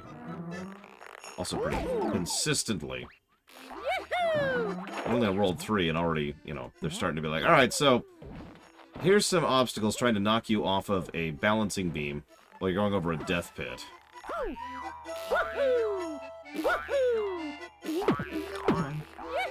There you go. Fine.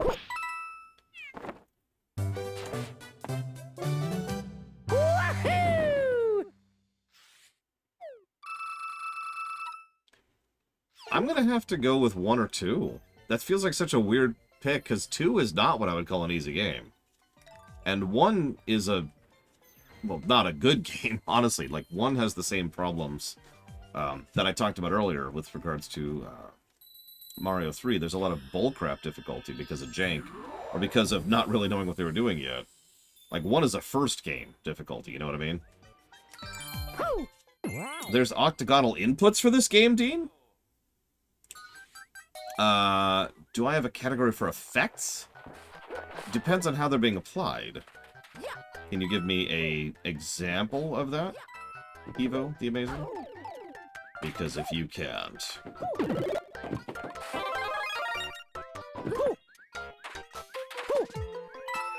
Jesus Christ. Because, like, 3 is not exactly easy and also has the Doc Robot stages. 4 seems easy until you really dig into it. And a lot of the early 8 stages are noticeably harder than most of them. 5 is the hardest Mega Man game. Like, just straight up. Proper difficulty, I should mention. 6 was my other thought, but the problem with 6 is the only reason 6 could be considered easy is it's one of those if you know what you're doing kind of things. And it's like, that's not really easy, is it? It doesn't qualify.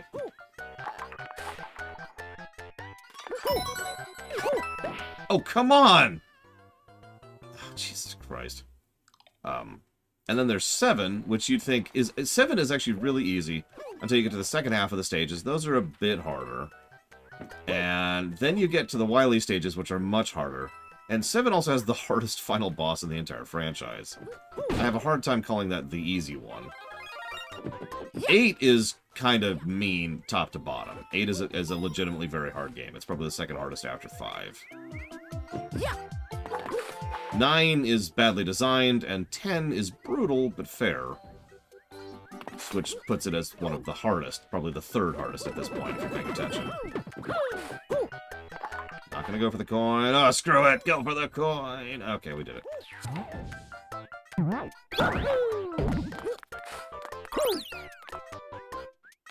my gosh, it's actually hard to read chat while doing this level. I am failing at my gerb.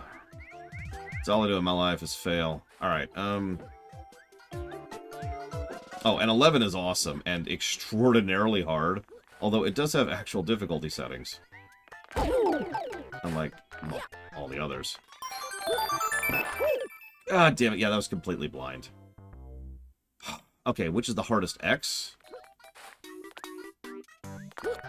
4. Although, not for a good reason.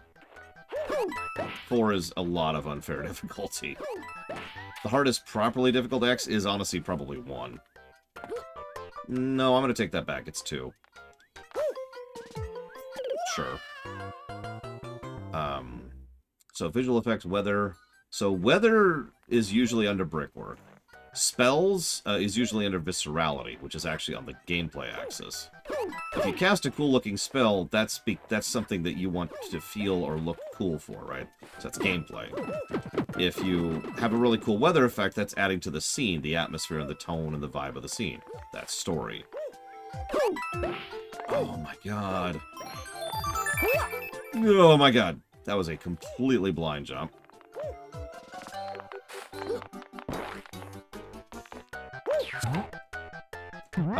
Hang on, Eva, I'm not done reading your comment. I'm reading like one word and then going back to the level from hell. Atmospheric effect, like the bubbles. See, that would probably be brickwork. That's adding to, like you said in the very sentence, the atmosphere, story axis. That's why I was questioning the brickwork of this game, because it doesn't have what I would call traditional brickwork. By the way, we're almost done with World 3. Shut up, game! There is obviously... So the purpose of brickwork is it's the visuals in the background that sell the scene, that make you feel like you're actually on an airship armada moving through the clouds, right? It's the thing that makes you feel like you're actually in a haunted castle, or you're actually going through a lava mountain, or whatever, right? That's what brickwork really is at its core.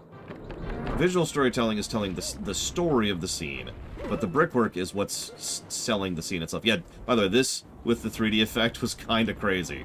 Can confirm.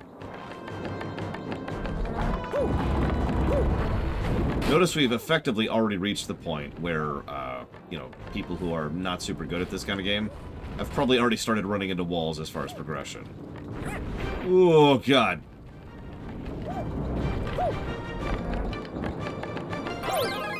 Also, getting the mid-mission checkpoint gives you a mushroom. I believe that goes back to Mario World. I did not see that coming. So that's my fault for sucking.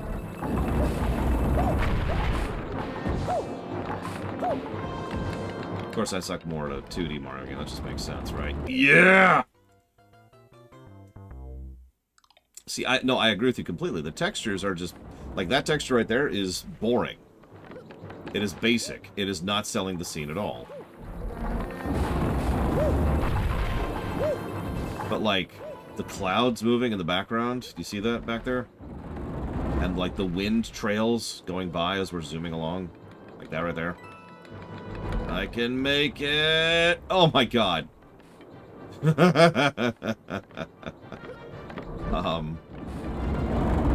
Little propellers in the background, that's actually doodads, but still.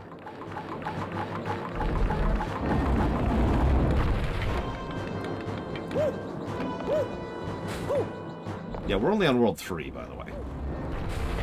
Anybody's ever heard that this game is easy has not played this game. Can I seriously not make this jump? There we go. Well, that was worthless. The color's fantastic. But I usually put that under visual distinction. So you like Boom Boom, right?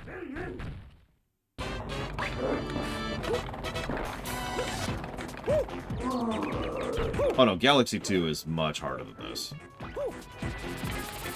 The only reason I'm really having issues is I'm just not as good at 2D Marios as I am at 3D Marios. Like, that's a me problem. I suck. Moving on. I am secretly Hitler and terrible at video games and no idea what I'm doing. And I'm secretly biased about everything. And I'm dumb. And, God, I don't remember what else. What other kind of comments do I get on a regular basis?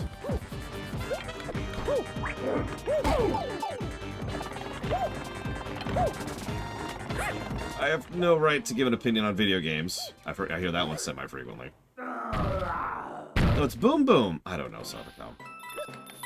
Your guess is as good as mine. The hardest proper Mario is actually probably Galaxy 2. Galaxy 2 is a difficulty mission pack for an already fairly challenging game, Galaxy 1.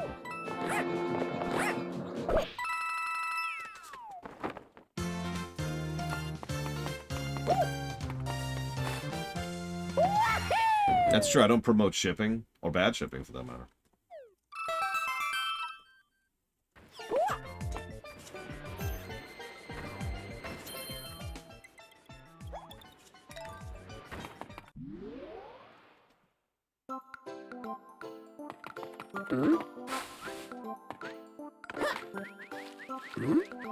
Yeah, bad shipping is when you ship two people who have absolutely no reason to be shipped together. Like, if I was to ship Mario and Luigi, that would be a bad ship. Good night, 040. Have a good one. One thing I do miss about this, so if you remember, in Galaxy 2, we gave story positives for the kind of the narrative as we were going through the worlds, the brickwork of each of the overworlds. We'll be seeing that again in some of the future games, like New Super Mario Bros.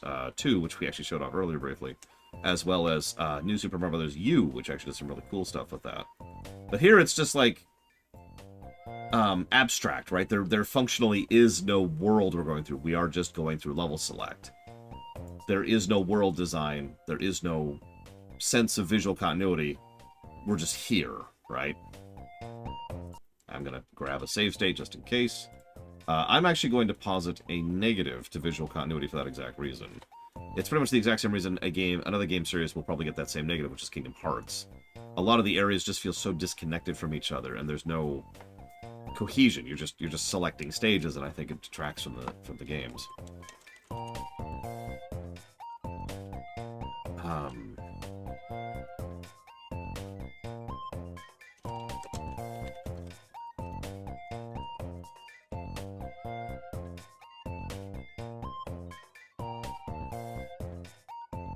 Okay, so. Wow. Let's go.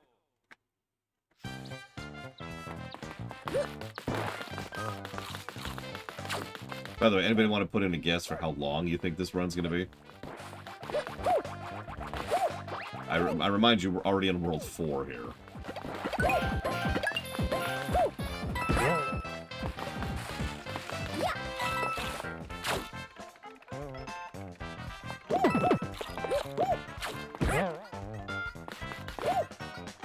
Yeah, most 2D platformers tend to be pretty short. That's fairly common.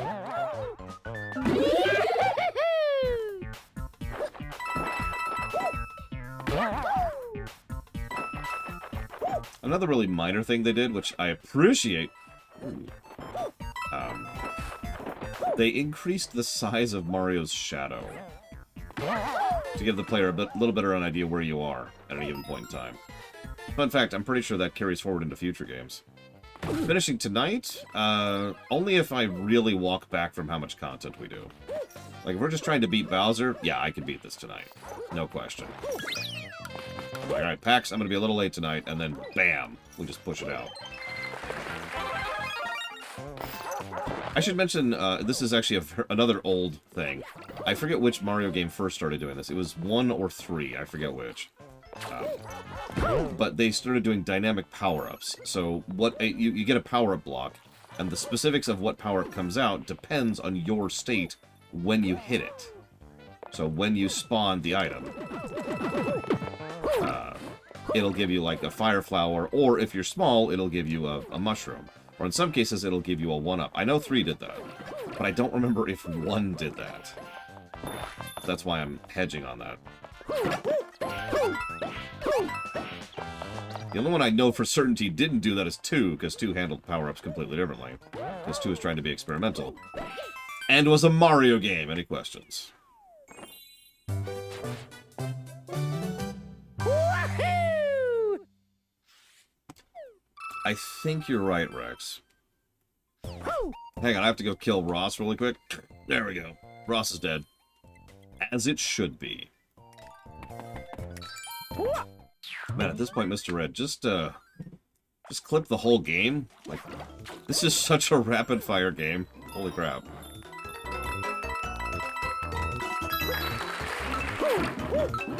Tell you what, you can eat your tacos, but then death.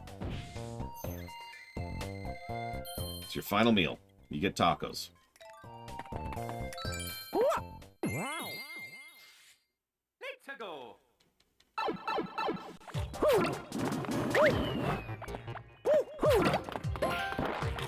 I will say in comparison to the joy of Galaxy 2, like, it's weird going from one of the best mission packs in Mario history, which is Galaxy 2, to this, you know? Because this is experimental, and this is trying to sell the 3DS. So it's like, I mean, it's not bad by any measure of the word, but it's just not on the same page at all, you know? To this day, I'm not sure I've found all of them, Sovicom, so I'm gonna go with a hard no on that.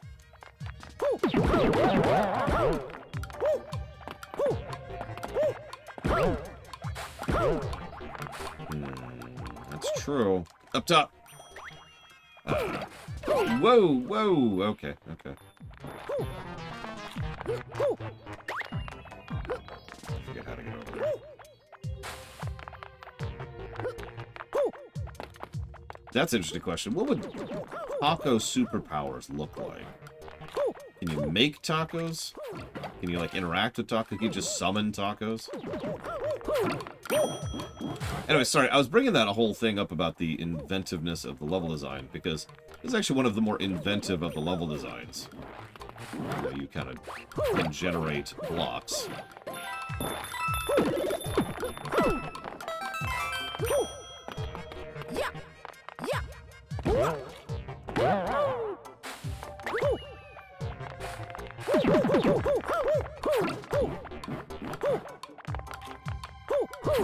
I will say one thing this game does do very well, and that makes sense. Tutorialization.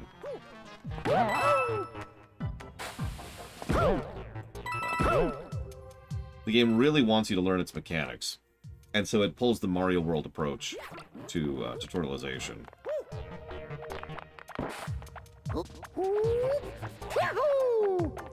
God, I'm just not used to having such a short vertical jump. Really? Ooh, okay. Okay. A Mario game with bad tutorialization.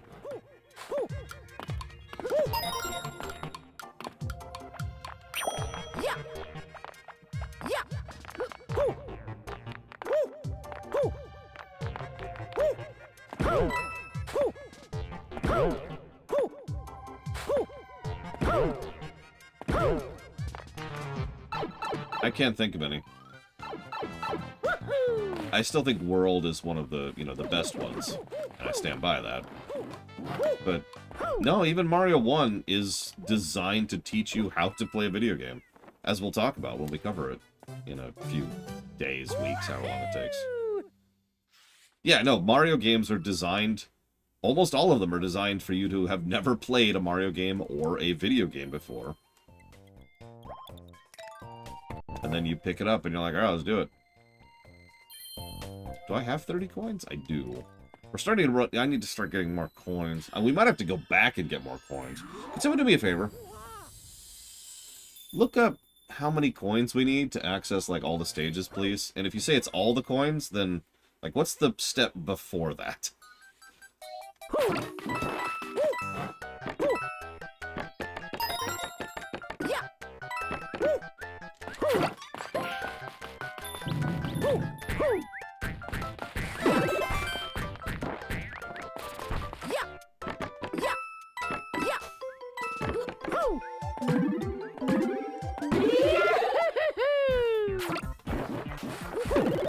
Yeah, they really like this particular thing for some reason. It's always like the same damn level. In fact, I sometimes wonder if it's literally the same level. It's obviously not. But, like, you know... 295. Right. It's 290. Okay, what's the step before that? That's a lot. That's not a small amount.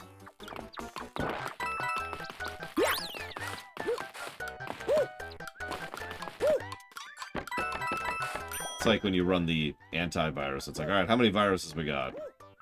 You have 3,942 viruses. Oh my god!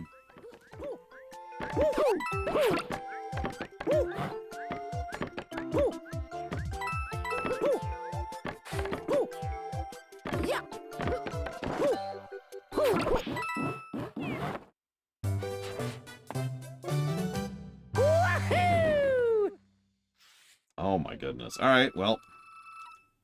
We could try for 290. We'll see. Like, we're certainly not sweeping. Like, I am trying for them, but I'm also not 100%ing, which will pretty much require a guide, if memory serves. Ow. Okay, ghost levels are always, like, the best levels, right?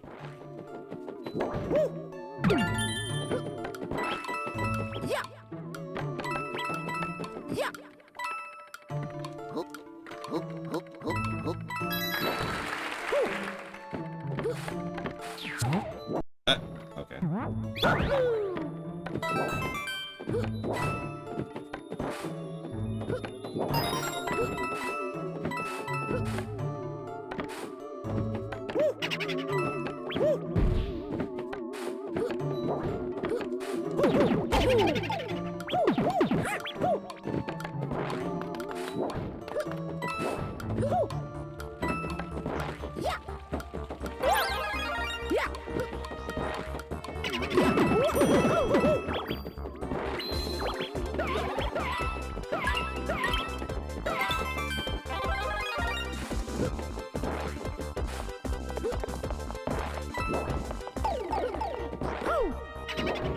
Now I've run out of things to say. Pumpernickel. Sucks. Nobody actually likes Pumpernickel.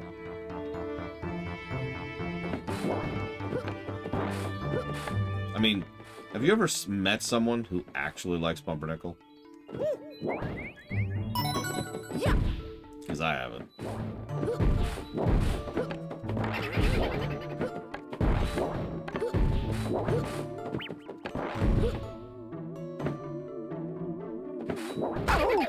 It's a good game.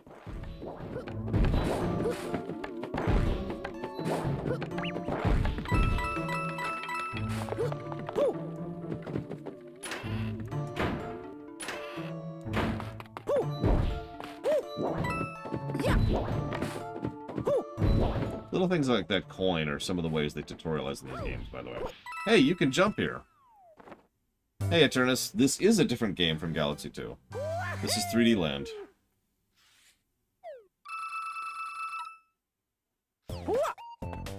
I think you're right, Rex. I think it's going to be like, you're fine with, like, however many... See, that's kind of what I was wondering. Like, what's the 100 requirement or whatever? And then for the next level, you need 300 or whatever. I'll be right back.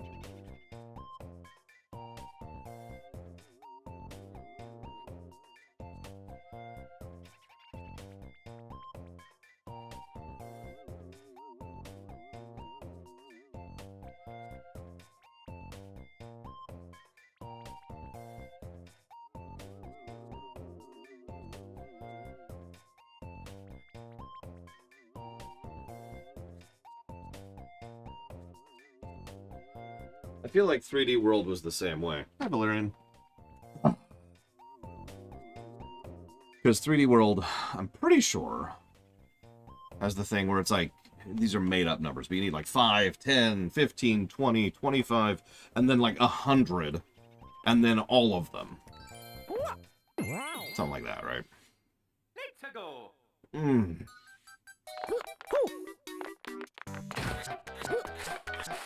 I don't know why, but I remember this stage very badly. With very bad memories all of a sudden. It's probably coin related.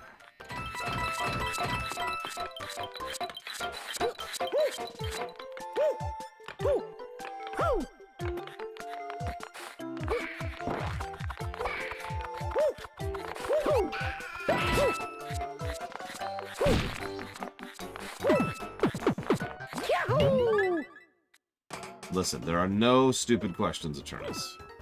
That's not true, there's a lot of stupid questions. But none of the questions you ask me are stupid questions. We're good. Oh,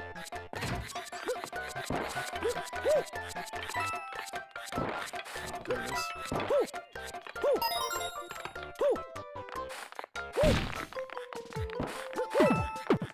That's actually always funny. There's no stupid questions. No, there are totally stupid questions. But what people mean when they say that is, reasonably speaking, most people are not going to ask stupid questions. They're just going to ask questions, and they're going to feel stupid for asking them, but there's no reason to, because you're just asking. As I myself am fond of saying, we were all noobs at some point or another in our lives. I'm clearly not a noob anymore. Please call me an elite pro super megastar of awesome. That's not true. Alright. Ah! So, like, Evo doesn't ask any stupid questions. To use a direct example. Think of the example, Evo. You know what? I'm gonna go ahead and pop this. I've just been sitting on that this whole time. Might as well use it, right?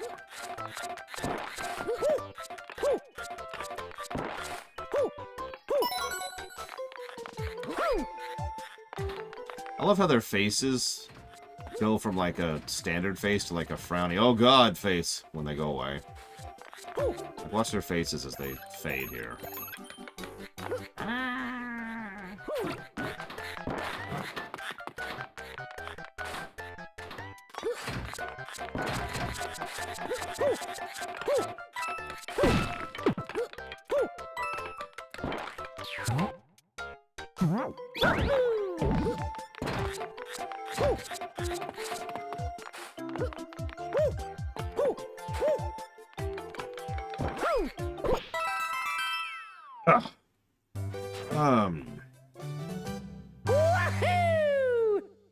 Like, does anybody have a moment to Google something? Because I really would love for someone to look this up for me. Give me something to work on. By the way, we're almost done with World 4.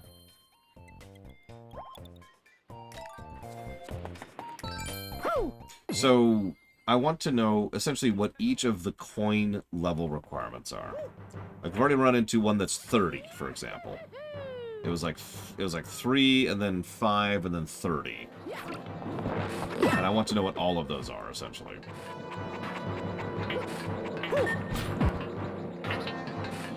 So yeah, you notice how the difficulty of these stages is ramping up very quickly. As you can see. Now, if I was actually at the Tanuki suit, I might have managed that, but I don't, so I didn't.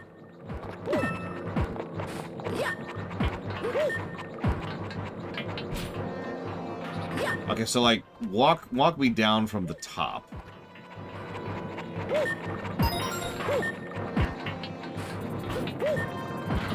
You say it was 290 at the top, right? Sure. Now I get a Tanuki suit. Oh,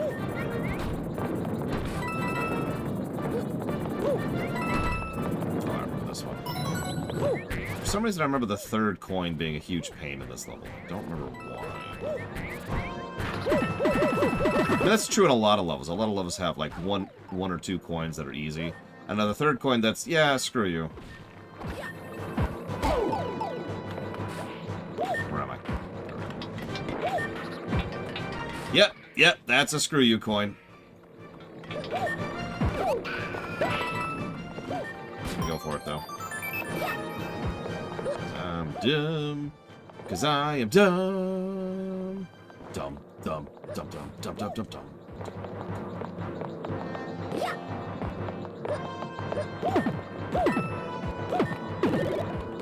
Oh, come on! That's all you're giving me is a freaking... Okay, fine, whatever. Yeah, no, it's really strange sometimes the stuff they keep and the stuff they don't. Because sometimes they keep cool ideas and sometimes they don't.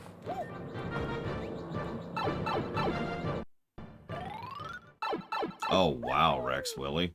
Jeez, okay. So yeah, that means...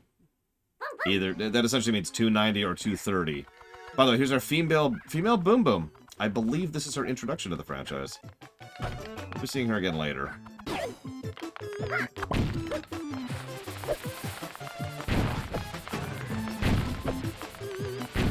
a reminder, I have only 1 health, so if she hits me, I die instantly. Yeah, like that. Good demonstration of that. The best part is, I have to do that entire stage over again now.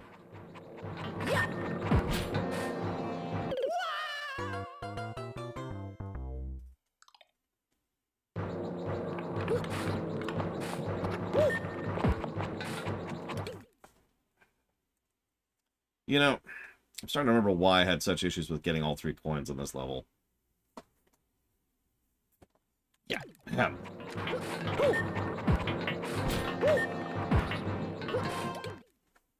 I mean, 230 is probably what we're going for here, Returnus, but yeah, sure, let's look at... Oh my god, it's IGN! Why would you do this? Why? Okay, so it looks like our goal is either 100 or 290. And that's our goal, 100 or 290. Okay. Sure. I can work with that.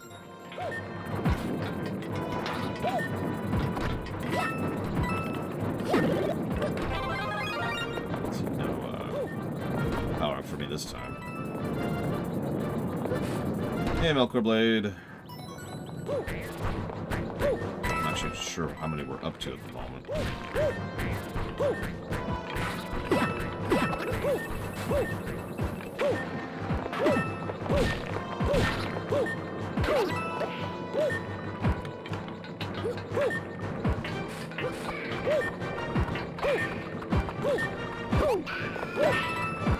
I mean, might as well go for it. Screw it, right? It's right here.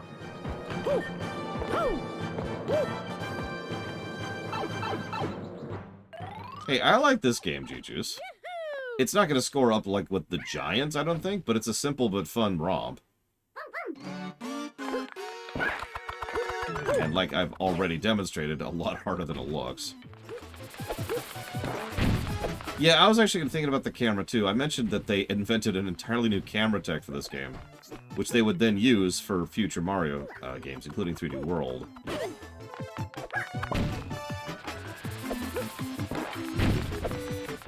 I'm not sure if they used it for Odyssey. I'll have to look that up. No. That helps, Eternus. Our goal is 100 or 290 or whatever it was. It was you, Blue Fusion Volt! Why would you say this is such a terrible game? I've got video evidence of it, if you give me a moment to Photoshop it really quick.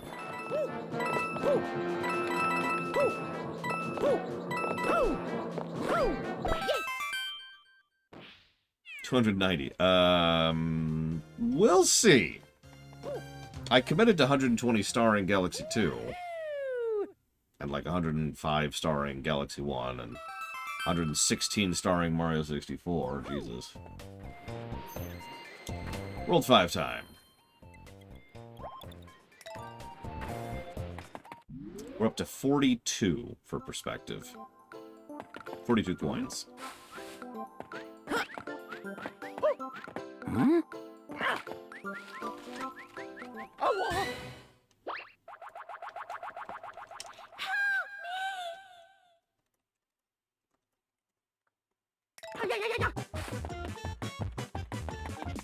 Oh, I should write down camera while I'm thinking about it. Probably inspired by Savicom. That is to say, Undertale inspired by this. Let's go. That's a good question. Who keeps taking these frickin' pictures? Is it you, Savicom? Be honest with me.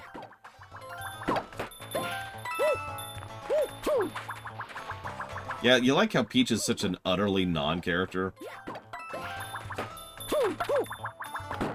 What I find most amusing about all that is Peach is so strong in lore that she could probably fight her way out. In fact...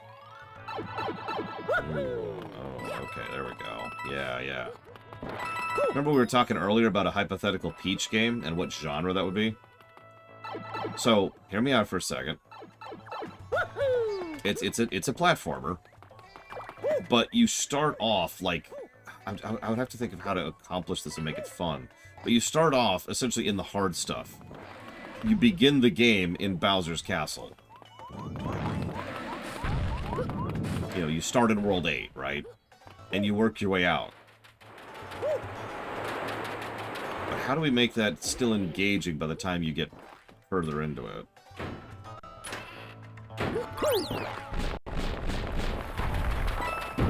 That's no coin, Krenzler. Oh god. This isn't it, but there's an elevator later, which was just the bane of my existence for getting coins on. I'll point it out when we get there.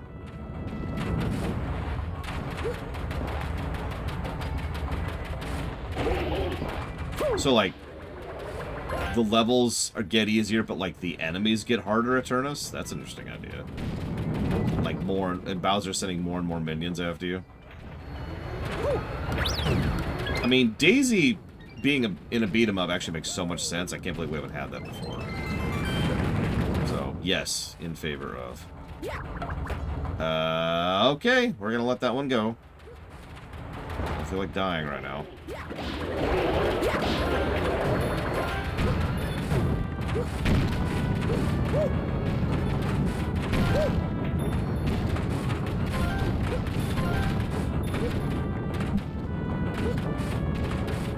Oh, wait, no.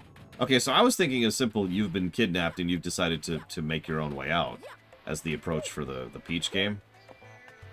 And that's cute and all, but no. Hear me out. So some other villain has shown up. And they're taking over, like, the Mushroom Kingdom. They invade the Mushroom Kingdom. We're there in like, Peach's palace with Bowser, who has been invited over to hang out for tea and crumpets. And he's like, oh god, we're being invaded. I'll get you out of here. And he helps us to escape, and we escape to his castle, World 8. Now here's the thing. This then helps the escalation, so we work our way out because we're kind of reclaiming. We're like reclaiming the levels as we go, right? So the levels could still escalate in difficulty, it's just the type of difficulty completely changes.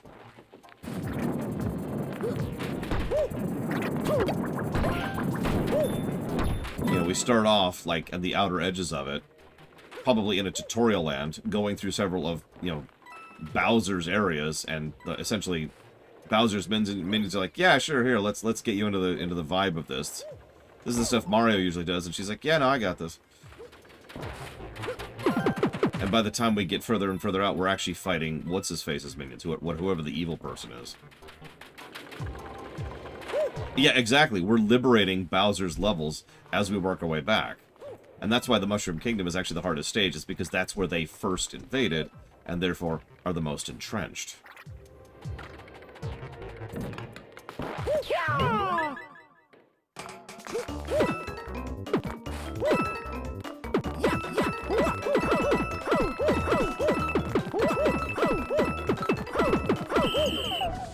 You know, I could see that, Melkor Blade. I love 3D World to death. It's probably a better game than this, but 3D World, as we'll show, probably tomorrow at this rate, can get really irritating. Then again, I have never played 3D World alone. I have never played it without a second player. So, who knows?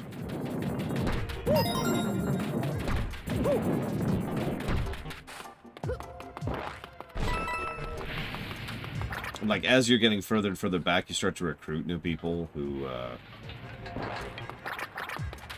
like, instead of the typical Mario power-ups, Peach's power-ups are Bowser's minions, like Koopas and Parachute Goombas and all that, essentially lending her their power temporarily. And so, I'm liking this idea. Yeah, we're doing Bowser's Fury. Obvs. It's part of the game. Why do people keep asking that? Kinda, yeah, Sovicom. Ah. Yeah, 3D World is designed around co-op, and it shows. So there's a 40. We have 40. Like I said, we're staying ahead of the curve for the moment. But, hi, Lunaruth. No, we're just chatting. We were just talking about like a hypothetical Peach game, and the idea came to me. Why not make it so that we, so the Mushroom Kingdom was invaded, we escape with Bowser, and we help Bowser reclaim his lands as we work our way back to World 1 from World 8. And I would even do it that way. Like, I would have the worlds be lined up, so, the first stage you do is World 8-4, or whatever, right? You go from 8-4 to 8-3 to 8-2, etc. A little close. Oh, okay. I accept that. Because you're dead!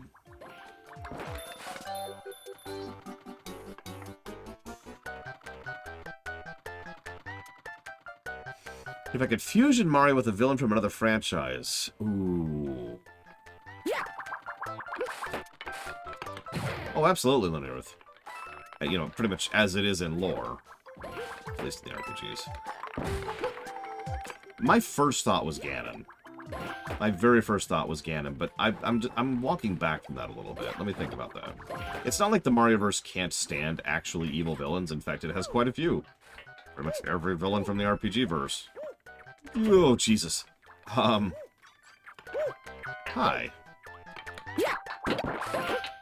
But Ganondorf, I don't know if he fits the vibe. And Andross is just like Dr. Wily light. No offense, Miyamoto. Now he's your golden boy. My actual first thought was something I rejected immediately.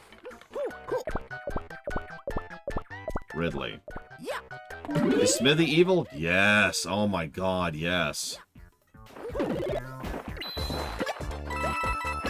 Like, think about a Final Fantasy game for a second, where the villain wants to replace all the living things, all the living sentient sapient beings, with mind slaves that are all mentally linked to their control, so that they have total control over everyone forever. Yeah, Smithy is an eldritch creature. Kind of literally. It could be argued that that's, not evil. I suppose I see where you're going with that. But, like, that's... I don't know. I still think Cthulhu's evil, even if he can't acknowledge that we exist. Morality beyond our ken, blah, blah, blah. But no, that's still evil in my book. That was actually... God, this game... I am not used... It's hard to explain, but this game controls fundamentally differently than the Galaxies. So, like the jump arc is different, the horizontal movement is different, the vertical height is different. Everything about the jumping is completely different. So, if you ever see me go for a jump and then just fail miserably, it's because I would have made that jump in Galaxy.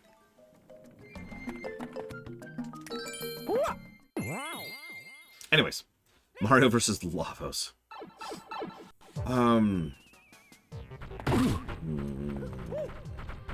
Actually...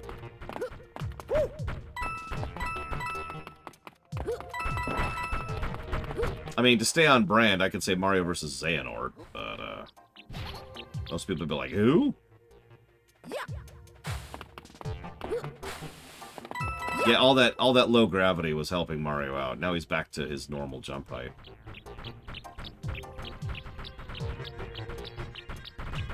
Exactly, Milko Blade. It's taking me some getting used to, I'm not gonna lie.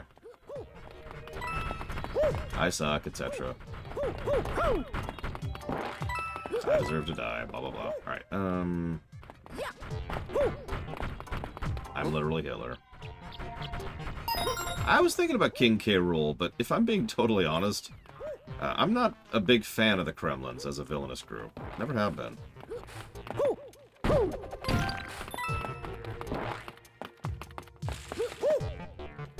No. Destruction reigns from the heavens. Mario! I I can't get my voice high enough for Peach. But you get the idea.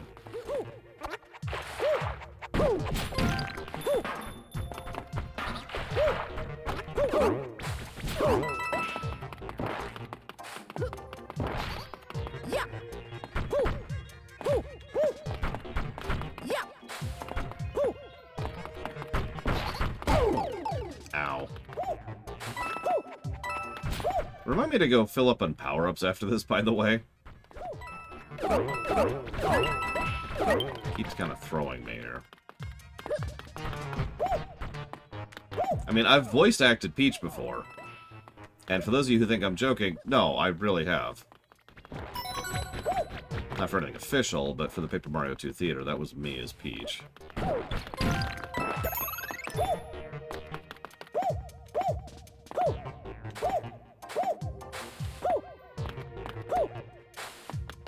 Will the Mario games never ever end? Gosh, I hope not.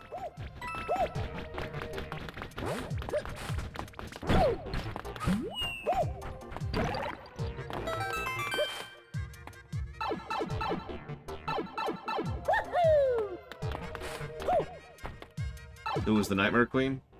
Me and also me.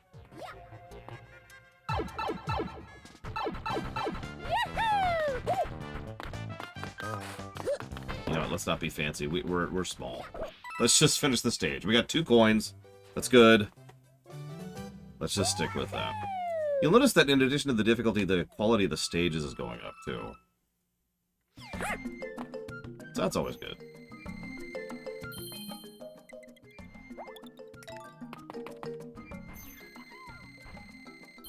Oh yeah, I said I would do that. So, hang on. Let's do this.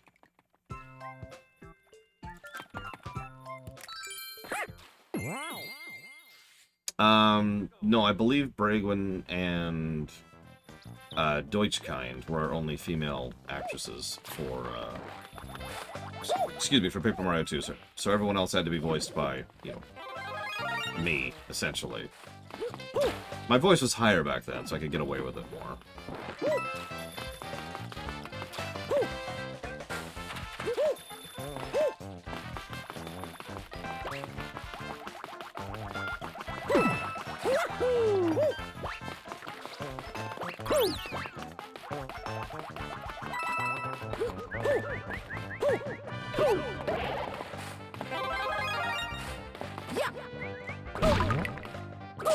What I always find funniest, I know I've told this story before, nobody wanted to get involved in the Paper Mario 2 Theater, because everyone's reaction was, well, doing that kind of a fan dub sounds fun, but it's Mario, and nobody cares about Mario.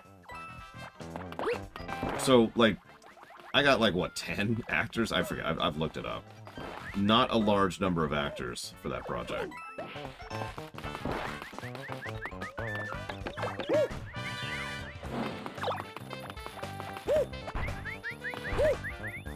Yeah, Triaxia. Like a while ago. A really long time ago. When was that? When did Paper Mario 2's Chapter 2 come out? Because that's when that project really got going. It was Chapter 2 or Chapter 3? For sure it's Chapter 2. Because Chapter 1 is literally just me. There's only one voice actor in the whole thing. Wow. Let's go.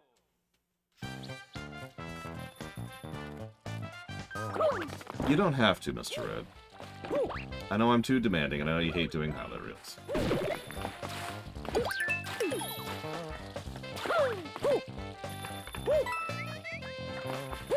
What I find funniest is one of the people who was there for the original was Random. For those of you not aware of this, and this is public knowledge now, Random is doing a voice acting gig for a fan dub of Paper Mario 2.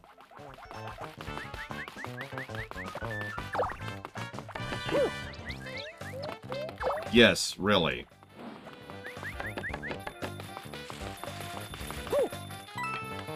It's in honor of the recent remaster that's come, or the new remaster that's coming out. You see why I just use this as my power-up gain? You just blaze through there in like 20 seconds.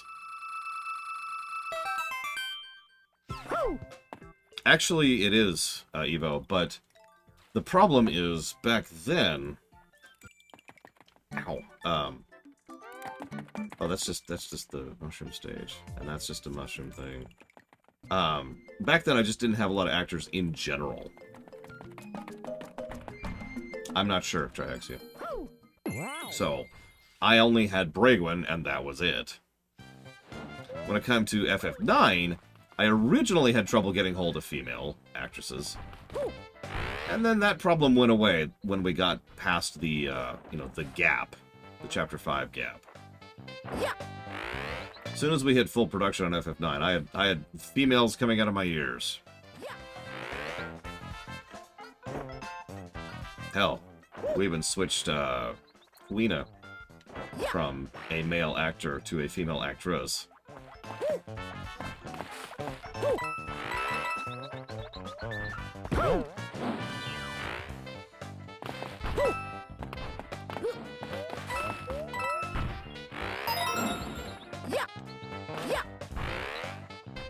I'm going to be totally honest, I haven't listened to them yet, Melkor, but that's because I haven't listened to anybody's yet. Other than the initial auditions, obviously. Don't worry, it is one of my biggest priorities for the Medium Dark.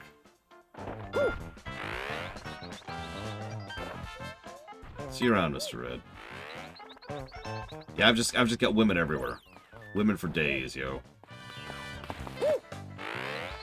It's one of the reasons why for a lot of the projects we work on now, I actually deliberately go out of my way to make roles gender agnostic. It's one of the reasons, not the only reason. So I'm dead.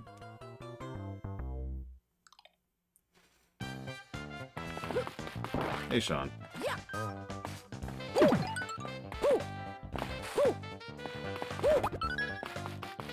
What movie Jonah Jameson hates more than Spider-Man? I don't know. Which one, Blueflosion? That's a good point. I've only got 29 lives left. I have to be careful here.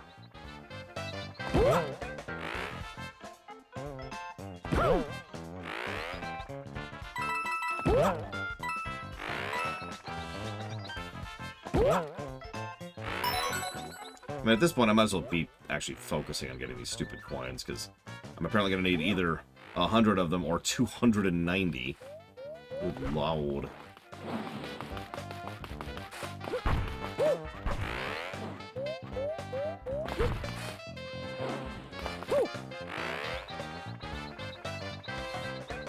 Well, that's a stage. Look at that. You don't like helicopters, Skullgrim? Yes, Evo. I would use them all the time on like a literal daily basis kind of a thing. Okay, okay, I can recover. I can recover.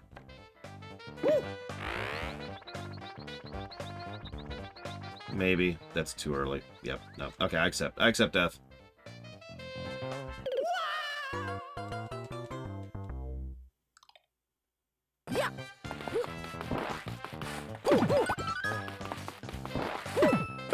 Sure, Evo, I definitely have examples. So the first and most obvious thing is I'd win the lottery. Actually, the first thing I'd do is I'd make a hard backup save. Like one, no really, everything has gone wrong backup save. Pretty much the moment I gain save state powers. One popular media pirate voice? Sure. RFF1. And Kitsune Baba's take on Bike. I'm not joking, she kind of nailed where I was going for that. Okay, so... okay, we made it, we made it. So first we win the lottery.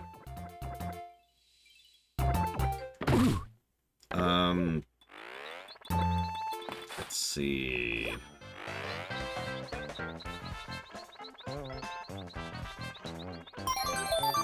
So an everyday use of that kind of power I can think of, right off the top of my head, is the ability to... Oh, we're fine. We should be able to reach this one. Essentially do research for my show, like be able to look up a game or whatever. You know, the kind of thing that is mental retained, so I can just remember, like, whatever I'm looking up for a given game or a given review or whatever. And then rewind to when I started looking up the research, and I retain all the knowledge, right?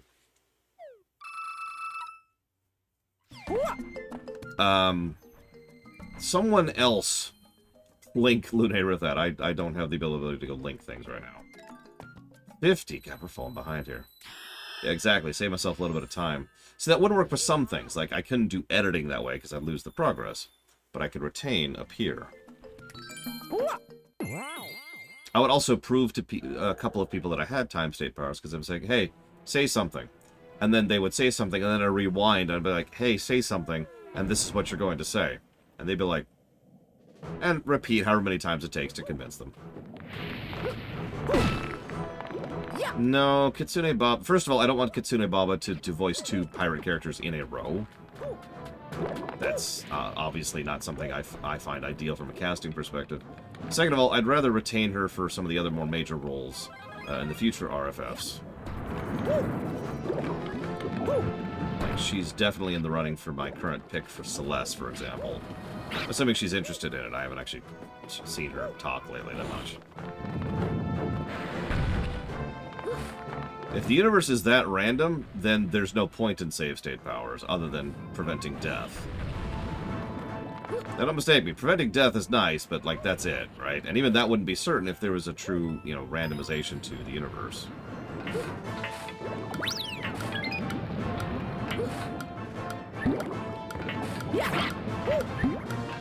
You know, it just occurred to me, I don't even know if Kitsune Baba can sing.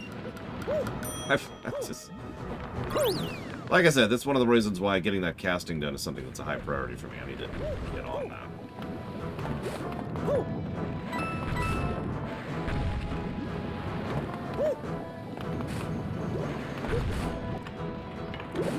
Guess we'll just have every single person in the theater, excuse me, in the rewrite, sing that song. I love it. You know, that's another thing. So someone was asking, you know, what's the next rewrite after, you know, all the Final Fantasies? And obviously I've got our Trek and our Wars and our Warcraft all kind of in the chamber already, ready to go. I remember this one. I remember this one as being bad. I remember why even. But there is another possibility. I don't know if anybody has any interest in it, though. Okay. Thanks, camera. Thanks for that. I appreciate that.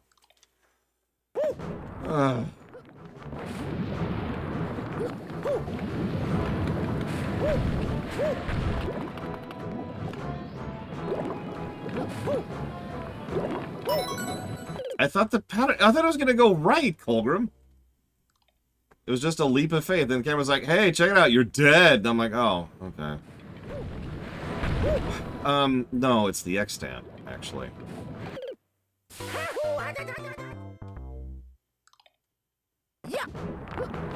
If you say so, Colgrim, I believe you. Secretly don't believe Colgrim. I think he's lying to me to try to make me feel worse.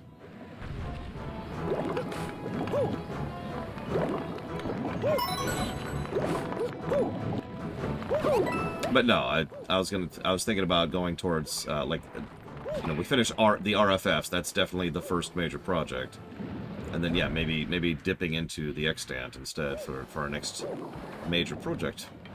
Kind of depends on a bunch of things, like the fact that I can't jump that far because this isn't Mario Galaxy. That's something that this depends on, for example. That one's all on me. That's me not being used to the jump arc. That's all that is. Oh, come on.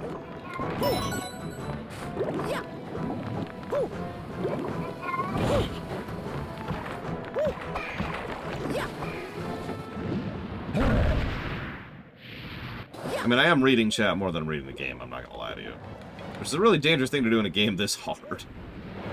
Like, we are no really officially into the hard stuff, and I'm just like,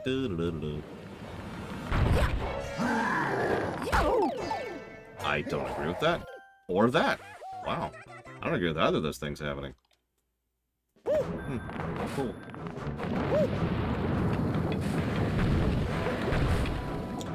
I don't know, I'd say it's too reliant on it, but it's too reliant on it.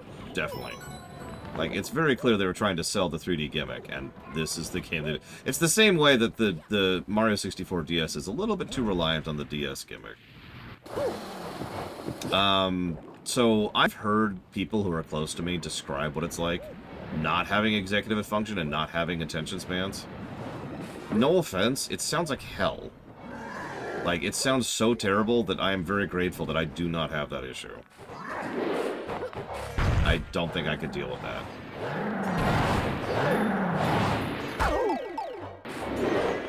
that. Yes, Ross. I suppose that doesn't really answer you.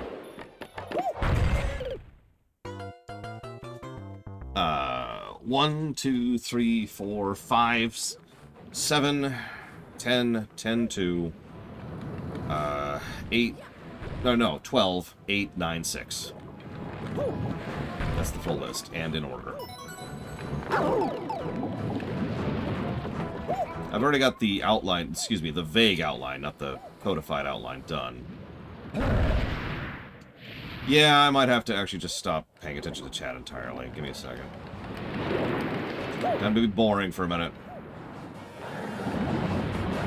I'm just gonna pop this and just not screw around with it. Tactics has nothing to do with anything, so no tactics.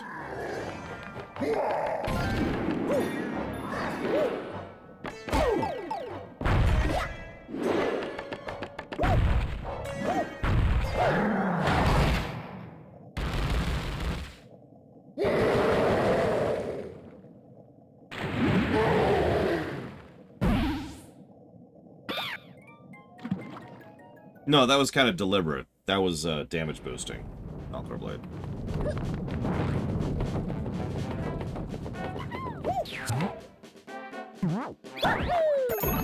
That's why I was like, you know what, I'm just gonna pop this. Just go, you know. Still almost screwed up, not gonna lie.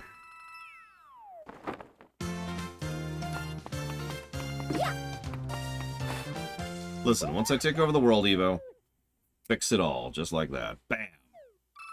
I'm gonna cure all the psychopathy and sociopathy as well. Just, bam! Everybody now has human empathy. Just like that. So someone asked if this game is longer than Galaxy. No. But I don't know how much shorter it's gonna be. It kind of depends on how far into the optional content we go. I honestly really wish I could just hook up my 3DS to this, because then I could just load my save, which is 100%.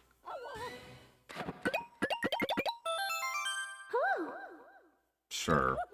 And then, you know, just load the stage and skip all the coins completely.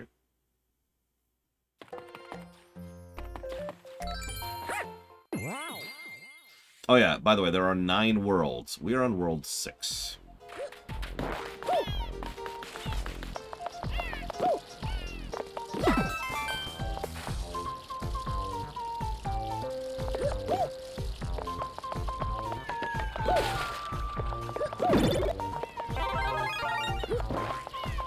I mean, all the 2D Marios are gonna be pretty short, relatively speaking. It may not feel like it to me, because I suck at 2D Marios, but they're all gonna be pretty short. That almost killed me.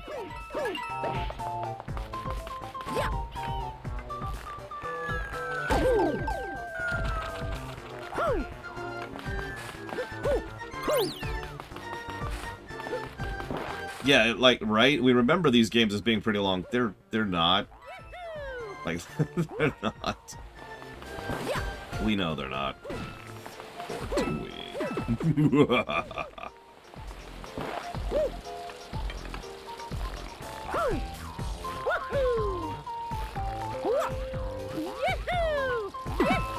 Now, I can make these stages even shorter. But let's not do that. Come on. Jesus.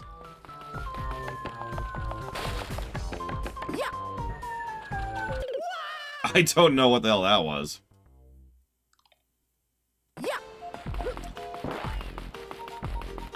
You're probably too young for this, Evo, but back in the day, there was this big push towards attention deficit doesn't exist, and doctors are just trying to sell us more money. or make more money off of us by trying to give medicine to our kids in order to treat their mental health deficiencies, when honestly they're just children and they just need to like learn to do better. They're just lazy, so proper discipline will make it work. And you know where I'm going with this, right? Well, that was pretty common back in the day, but you know what's really messed up about that? It was only half of the equation. There's the other side of that equation, where the quacks trying to make a buck off of people who needed legitimate mental help.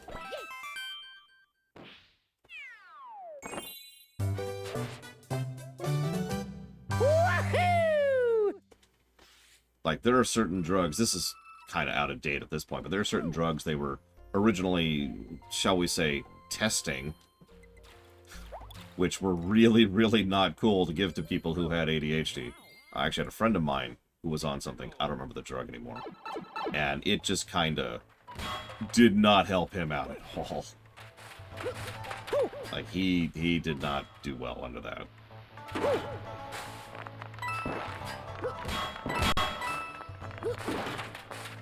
So yeah, we had some people insisting that there is no such thing as any kind of mental health issue. And then we had some people insisting that everybody has mental health issues and we've got to push drugs on them as hard and as fast as possible. It was great. Fantabulous, one might say.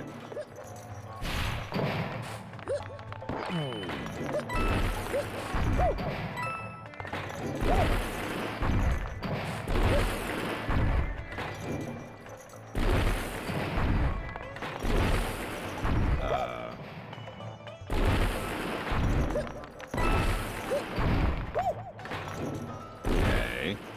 There it is. I see it. There it is.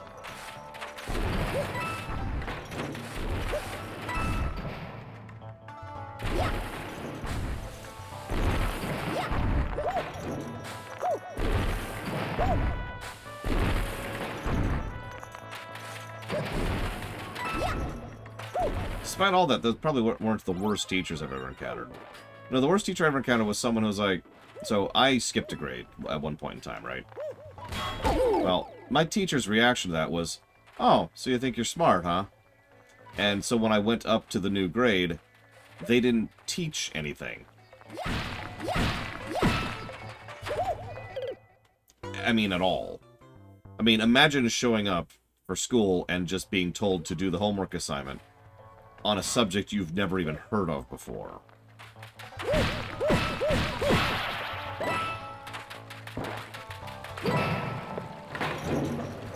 Because this particular woman thought I was just being cheeky, like prideful, whatever word you want to use there.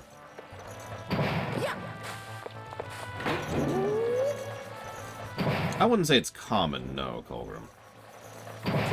It's also been on its way out as a practice. Like, some counties don't even, like, allow for that anymore.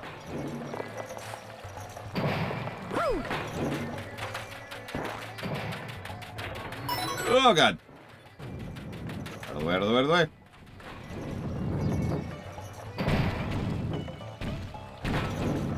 Simba. Whoop!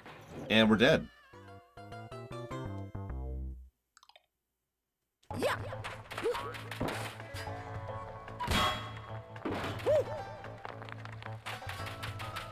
Yeah, we're never gonna make it. We're down to so few lives. I haven't even been keeping track if our lives are just continuing to go up or not. Like net, you know, each world. That'd be fun like Supercut.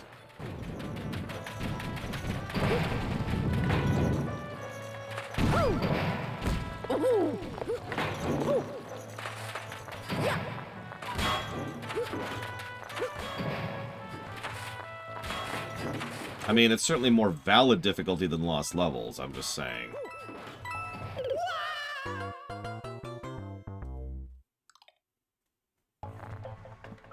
Oh god, I don't even want to know.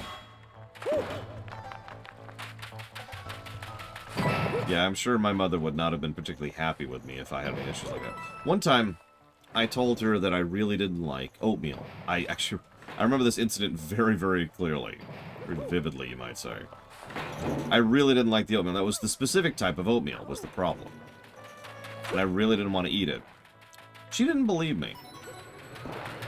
She decided that I was lying and being ungrateful for the food she was providing.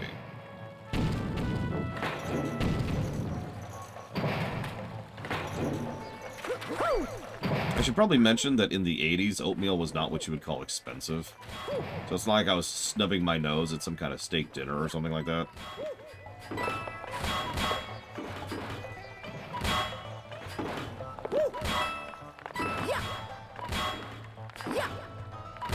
Hell, you can get oatmeal for cheap now.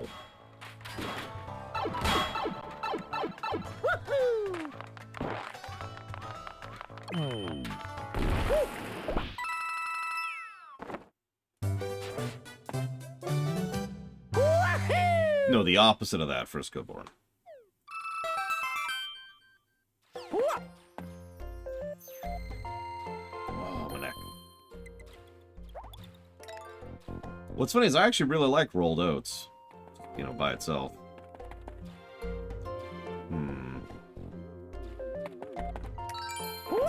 Wow. Let's go.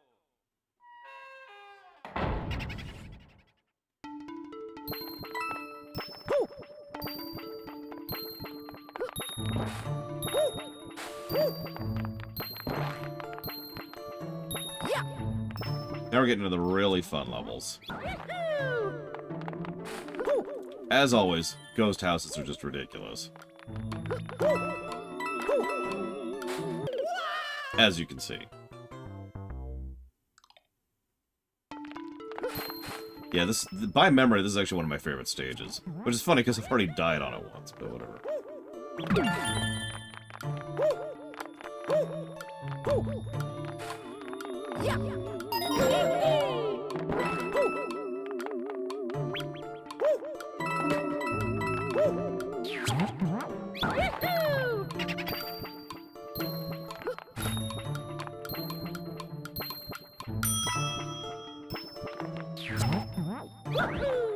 Okay, this one might take me a second. Okay, hang on. It's a maze. Okay, hang on.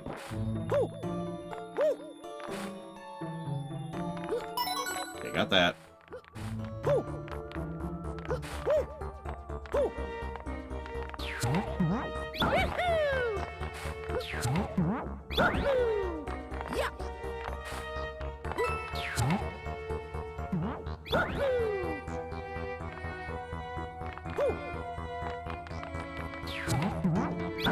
Yeah, this is a level supposed to be done with the 3D. When you do the 3D, it's much more obvious what you're looking at.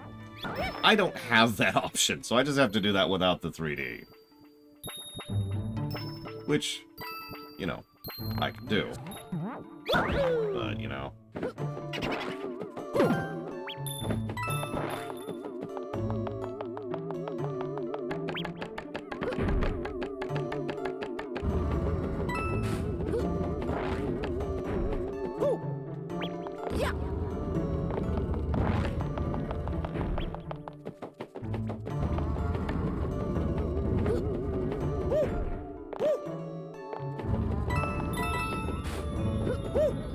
No, come back.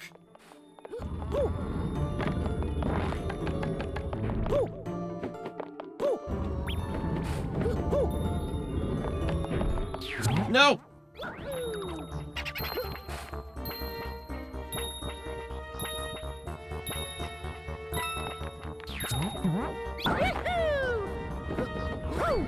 Ow.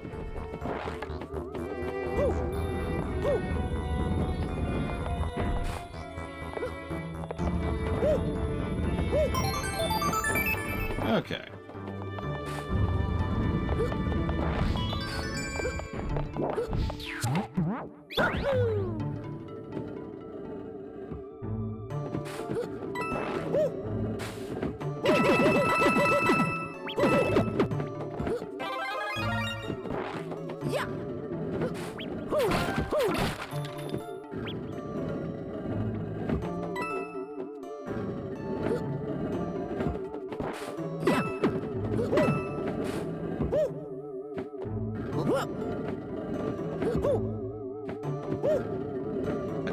Come on. My jump height is so short. Alright.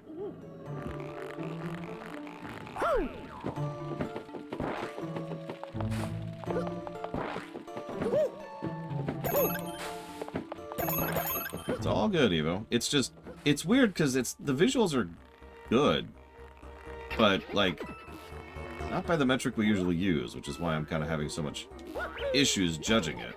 Ah, whatever. I'm just gonna accept that.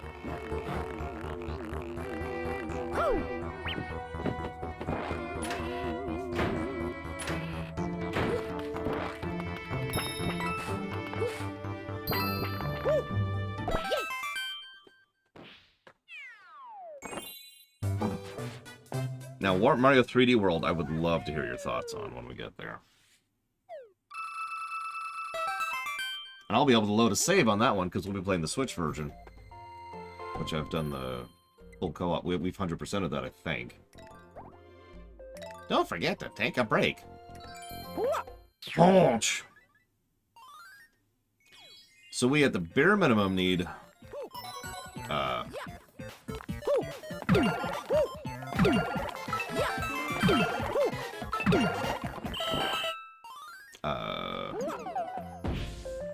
hang on. No, this is on the 3DS.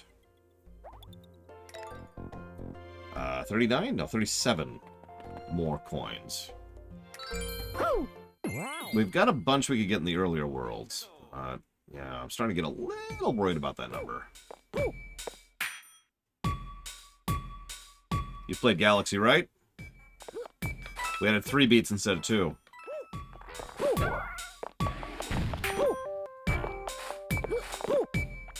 Much better tune, too. If I'm remembering correctly, this is actually my favorite song in this game.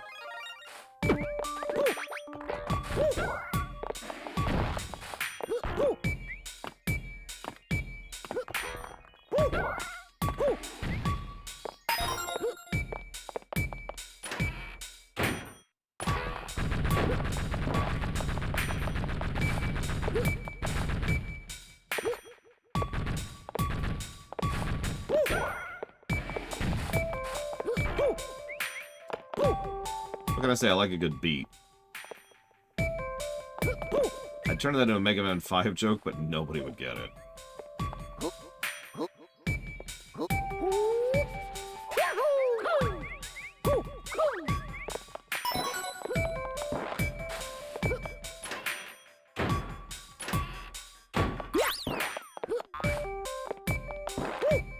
That's true, I've never reviewed GoldenEye.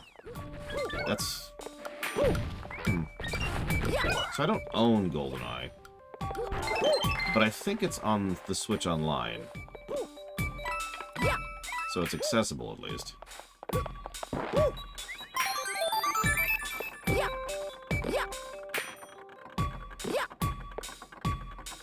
Give me all your money. Don't, please, God, don't do that. I don't need it.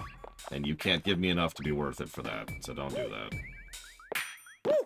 I've played GoldenEye, but I've never reviewed it.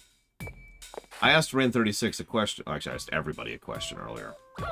Rain36 was just the one who actually answered it, which was, what classic games do you think it's weird that we've never actually reviewed?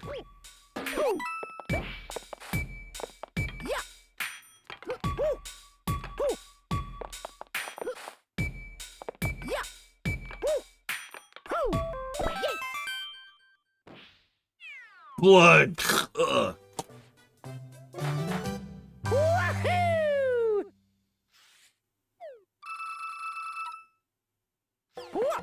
I'm awake, I'm awake.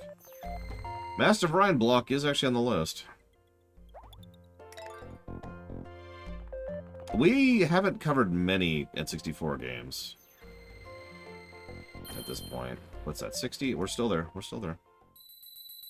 We haven't covered any of the Sega stuff. I don't even own a Sega. The only Sega games I own are on the Switch. Duke Nukem 3D, I'm okay with skipping that one, honestly. We haven't reviewed Doom yet. I have done a video on Doom. And there is a Doom block on the books, so that's something that's going to happen.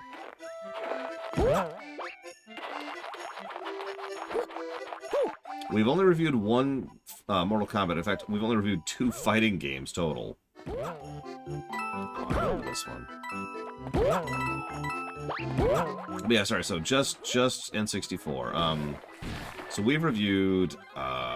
Let's count even the outdated reviews for a second. So if we count the outdated reviews, we have reviewed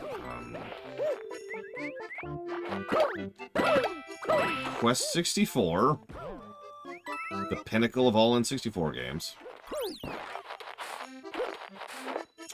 Paper Mario 1, Mario 64, Ocarina in the only way that it matters.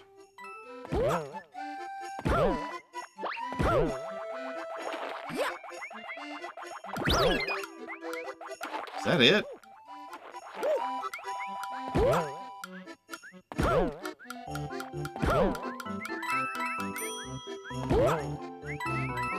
I mean, until very recently, streaming N64 games was a colossal pain, so maybe that's kind of where that's coming from. I feel like I might have vetoed a few along the lines there. I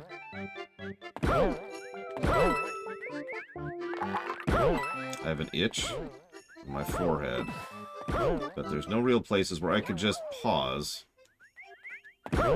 and not instantly die. There we go.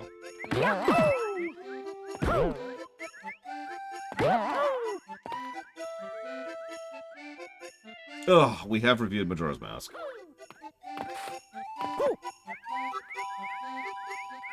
And it's better than Ocarina.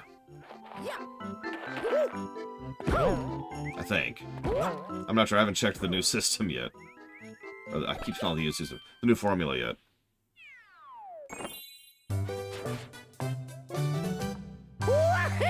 Alright, we'll check here. There's only 3 Zelda games on the list at all. So we've got Majora's Mask, it's just 151. And Ocarina of Time, which is 109. Yeah, that tracks.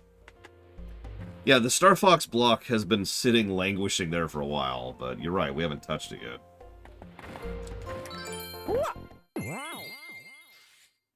Aurora? What's Aurora? Yeah, I'm okay with not streaming N64 games, to be totally honest with you. I was never a big fan of the system. Even back in the day. I thought it was a huge step back from the SNES. Especially in terms of library.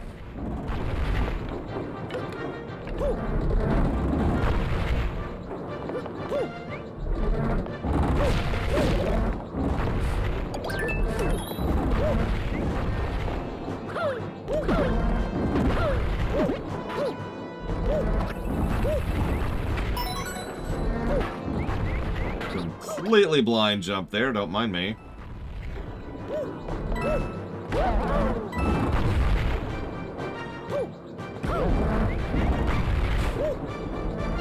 Another completely blind jump.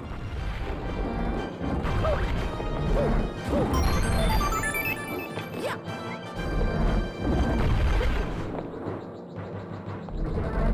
no kidding, Eldor.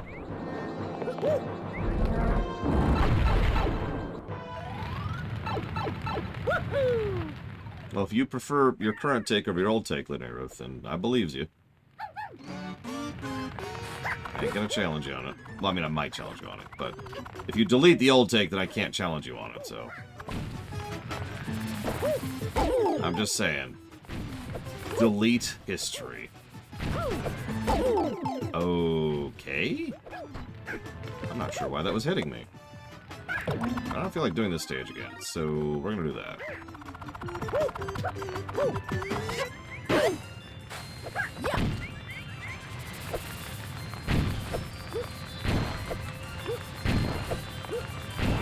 Gotta be safe about that.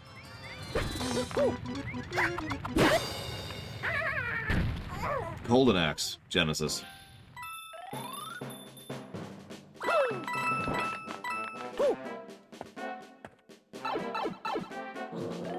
Listen, I'm just gonna delete all the old videos somehow. That's all. Like, just, you know, every single one of them.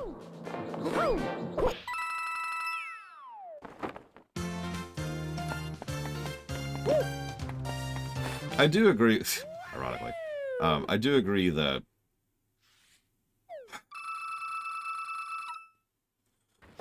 the N64 probably succeeded in many parts because A, it was riding on the... It had the Nintendo brand, and let's be honest with ourselves, that sold. And B, 3D was a gimmick, and everyone's like, oh my god, it's in 3D. It doesn't matter that it's a crap game, it's in 3D. But third, and I do think this is legitimately important, the N64 had a lot of party games.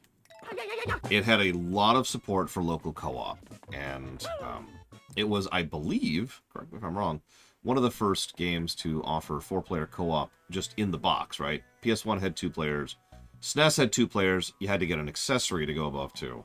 And I think some random side terrible console nobody's ever heard of probably did 3 or 4 innately better, or earlier, excuse me.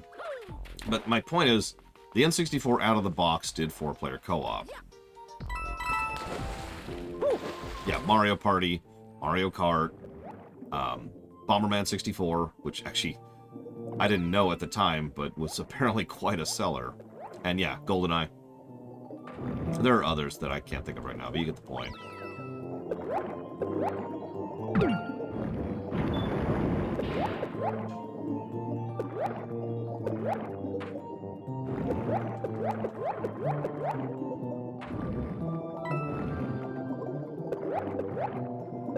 Yeah, it's actually funny, too, because the reason the PS catalog was better wasn't because it was better in the strictest sense of the word. It was because more developers were interested in the idea of the superior hardware, the discs. It's like, oh my god, look at all this 3D stuff we could do. 3D. It's the newest, latest thing that's so awesome.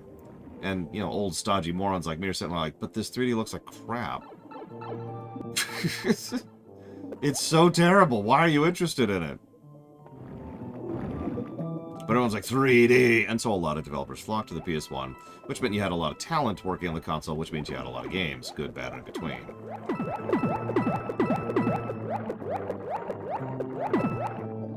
Oh yeah, that's another thing. The N64 was, I would say incorrectly, perceived as a children's console.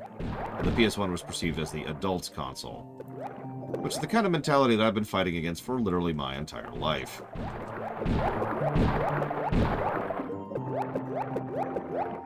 I mean, we all know about how the NES had to be marketed as a toy in order to sell it to the West. What you may or may not know is part of the reason for that was because video games were being perceived as the kind of thing only children would want, thanks to a number of very, very stupid factors at the time.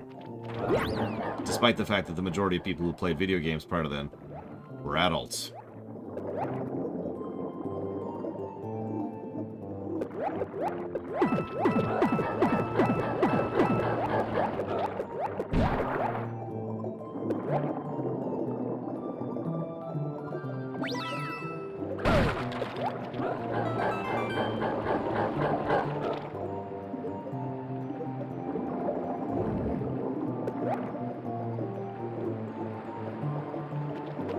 Am I just gonna get no coins this level? Jesus.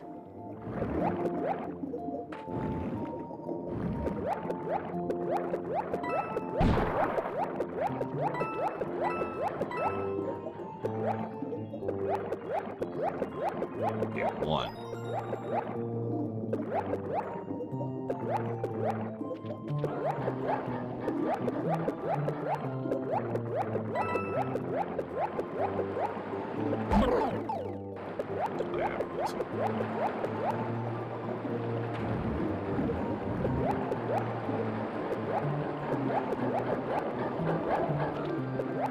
Hi. Yeah, it reminds me of the argument of the SNES versus the Genesis. The Genesis was clearly the cooler one. For the adult kids. For the teenagers in the group. Who were just so much cooler because they were filled with sass and God, it was so stupid. It was so stupid.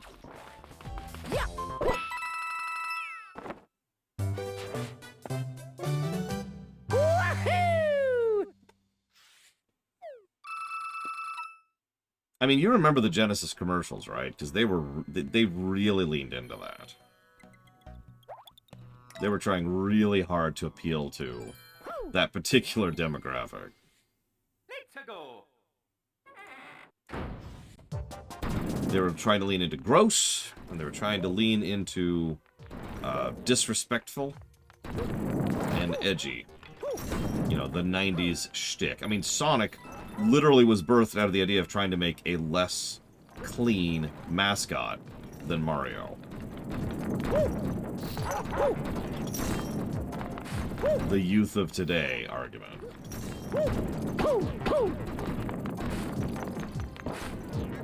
Like, just to use the... So, one random example of this. How do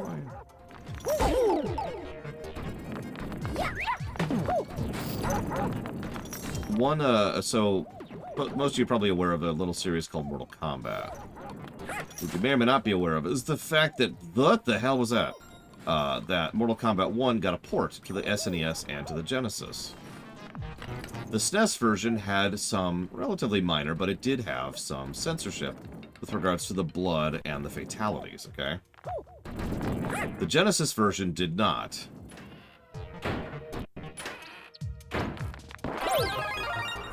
Now, the SNES censoring that was stupid. Let's go ahead and get that out of the way. But the reason I bring all that up is because the SNES version was also better in pretty much every objective manner that you could measure. Like, the Genesis version ran like ass and had terrible sound compression and literally didn't even work right in some cases. It was buggy as hell. It was a terrible, terrible port. But it had the blood. It had ripping people's heads off. And that's the Genesis in a nutshell. Yeah. Yeah.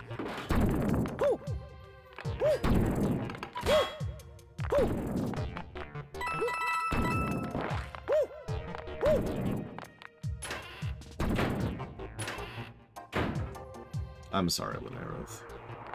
For a lot of reasons. That simply being the latest of those.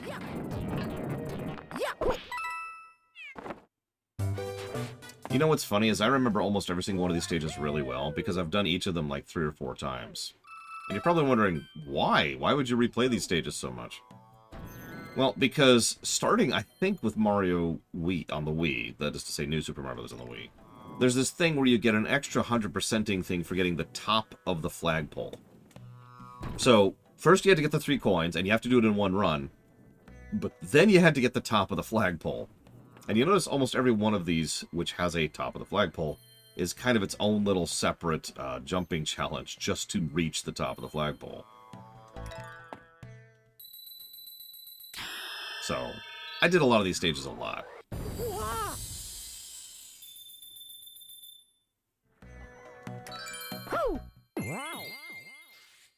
Let's go. Including this one. You know, I've wondered that many times, Daniel Dort. That is such a sea change that I don't think we could even predict what the world would be like if we had gotten the Nintendo PlayStation. That would be such a fundamentally different world from the one we live in right now. And I'm not even joking.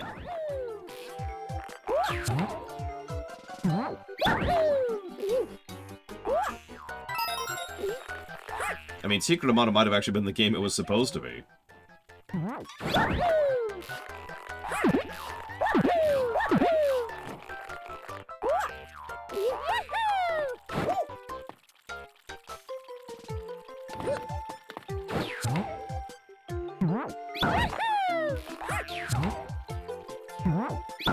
What you getting for dinner, Braven? If you don't mind answering.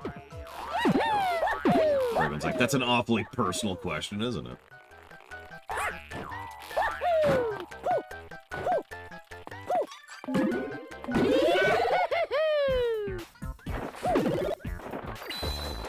I'm down to 35 lives, guys. Oh god. I just thought of one of the worst kind of games I could invent. So, it's a totally normal game, no, totally normal platformer, but every time the viewers donate, they can give you lives or remove them. And I realize I'm just talking about crowd control at this point. I just realized that. But that would still be terrible.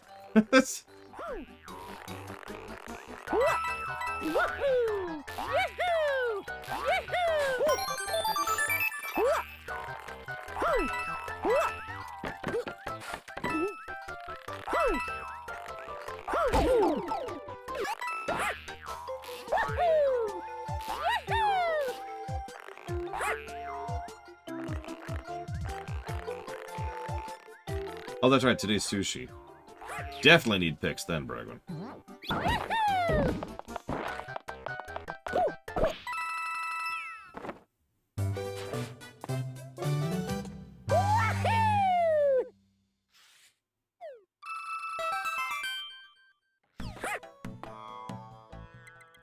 Really good, Justin. I was very bloated. Rice always does that to me.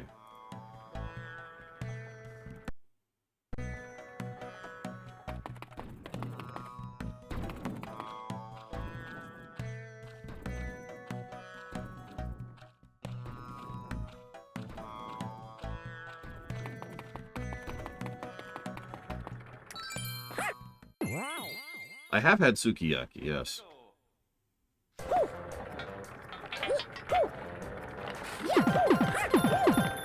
I'm also rather fond of gyoza. No, no, it's nothing to do with that. It's just, I don't know, something I was randomly reminded of.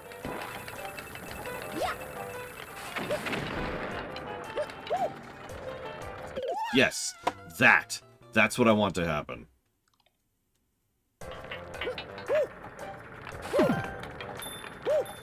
You ever just look at a game like, oh yeah, total death.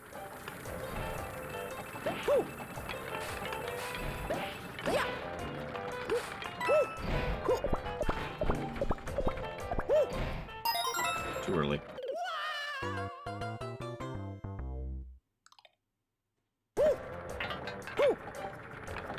Yeah, we're fortunate. We're about 20 minutes from, like, an entire food district. And 20 minutes isn't really all that far when it comes to delivery times. So...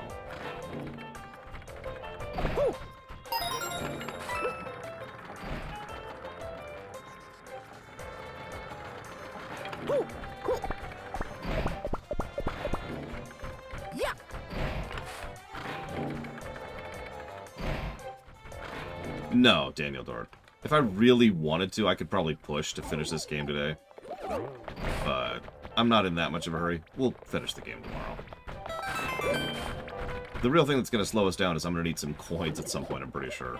It's going to involve redoing some levels.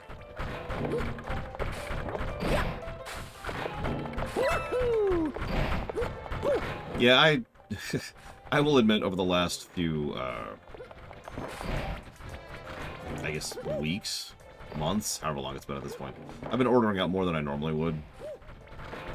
Still not that much, but still more than I probably should.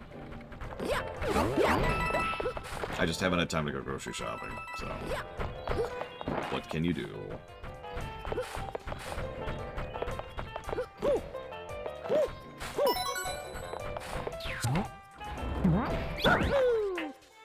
Yeah, maybe Trihexa. Like, if Galaxy 2 hadn't been bogged down by those last few stars, and I had no issues getting this game streamable, then we would easily have another hour or two on top of our existing time. And we might have actually finished this game today.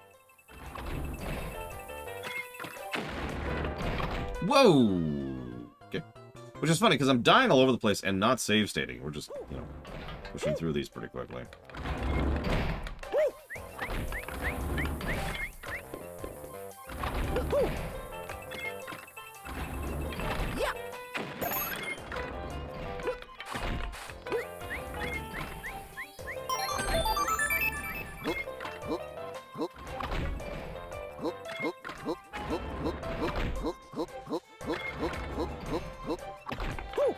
I guess it's another reason to be irritated at Galaxy 2.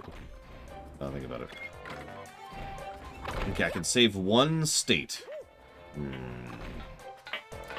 think I will save Canada. They're a mess, but by God, they've got the best chance of all of us of actually making it work.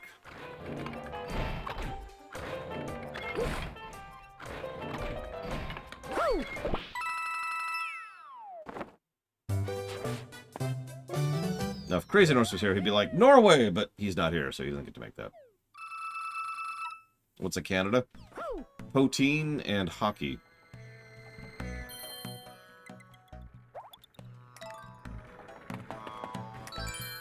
Oh, this is a fun one. I like 7-5. I'm just gonna write that down right now. 7-5.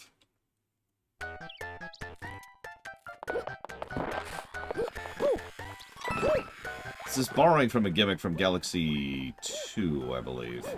But it's a good gimmick, so I don't really mind.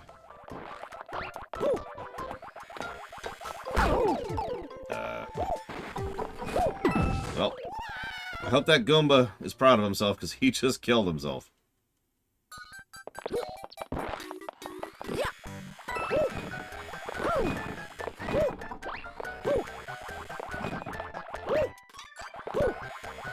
No, I don't think I'm going to save California. Y'all are fine. You're fine, you're fine. So here's a question. Which state is most, other than Florida, which state is second in most need of saving?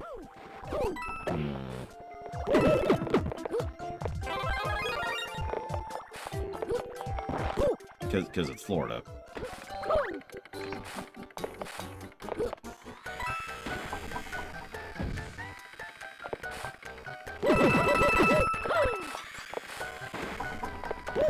Ah, this is such a cool level. Georgia.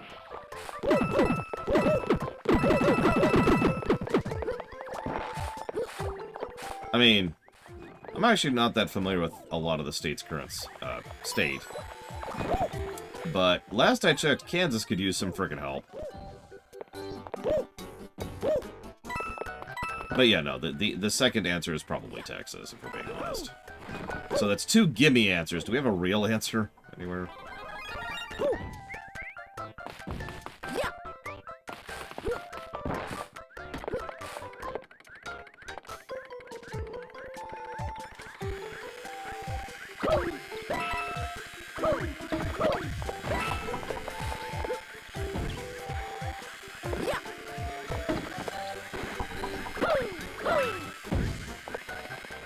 Utah's a good pick. I like that.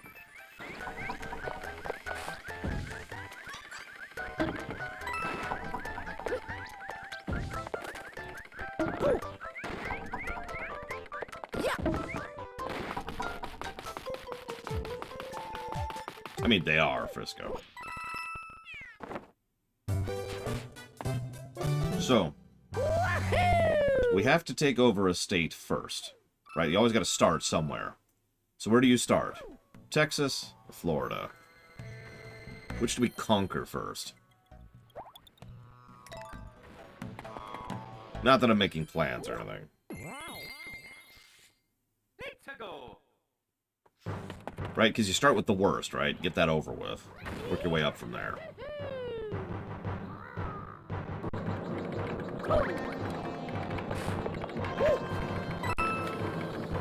The game's getting a little laggier again.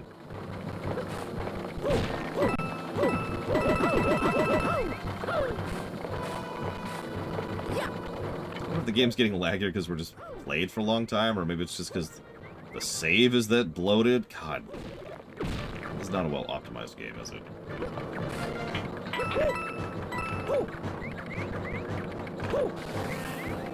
You son of a submariner.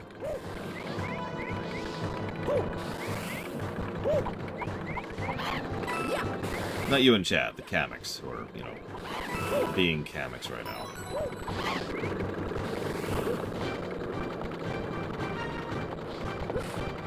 That's a good point. If we start with Florida, we've got options for going after Texas. Get a power base going, you know? And think about all the rich deposits of old people.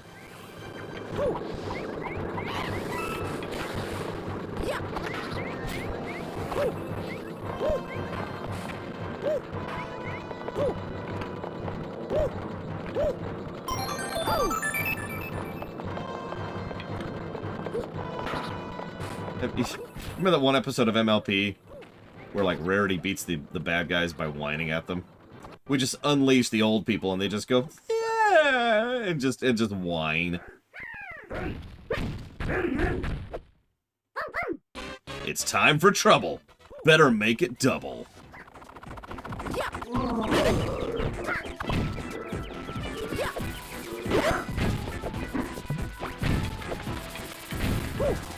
Yeah, exactly.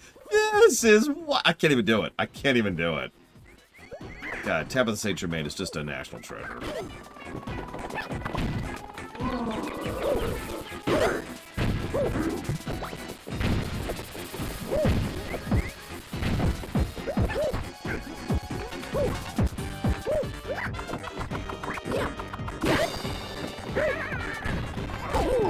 God dang it.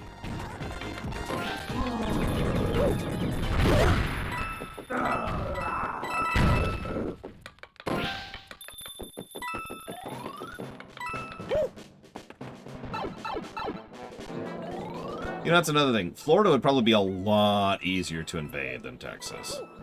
Just pound for pound, right? Walking like, hey, we're taking over. They're like, oh, thank God. Huh? Yeah, we're here to build up your infrastructure. Yes, please. We come bearing air conditioners.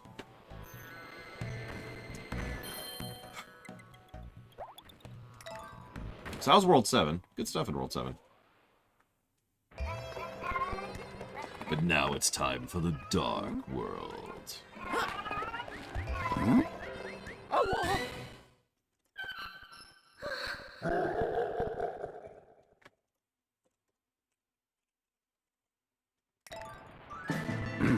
So in case you missed that, the narrative going on in the background, and this is for real, we need to decide if this is positive worthy or negative worthy or nothing worthy, is that she keeps sending us postcards about her getting kidnapped, and then she gets kidnapped.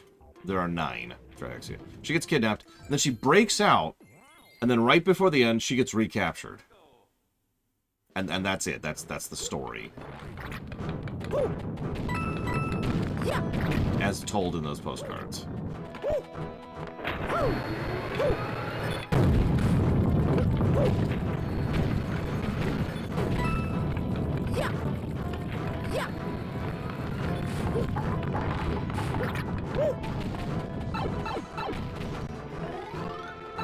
Which one? Rescuing the princess or the fact that, last minute psych?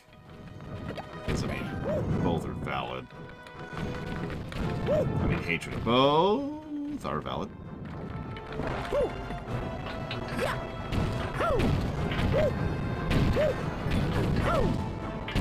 Well, you see, Drakaji, we realized that if players were allowed to play as Peach escaping, they might actually have fun.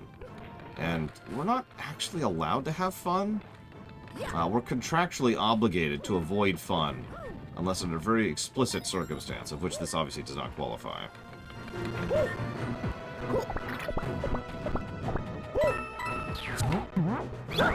Yeah, no, the 2D Marios, Peach and Bowser could be cardboard cutouts and they wouldn't be changed at all.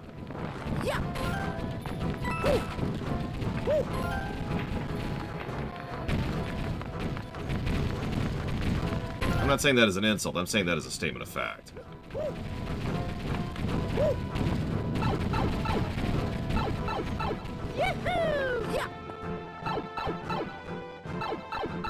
It's true, Jakaji. It's funny because they're actually characters.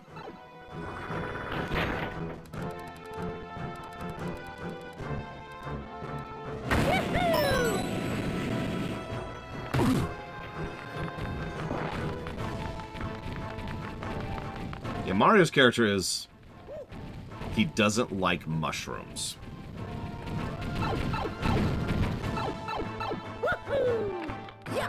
That would be funny. Peach is like, so I rescued myself, but maybe you should go beat up Bowser anyways. That's kind of what I'm thinking, Kieran. It really goes back to something that we were asked just a week ago when we were discussing, non-plots when it comes to video games. Is an excuse plot better than a bad plot? And I think it is. I think just having an absence of a plot is better. It means this game is not going to score super well because it's going to have nothing going for it on the story axis. But I mean, that's a lot of Mario games, There's not much to say about that.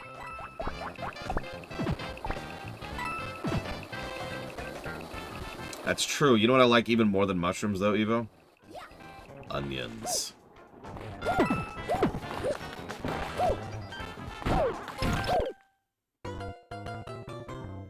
I got physicsed. I just realized I haven't been clipping. God, I've been going through this game so quickly. Hey, if you're clipping this and you just saw that timestamp just now, like, go back and get, like, the entire first world and just do that.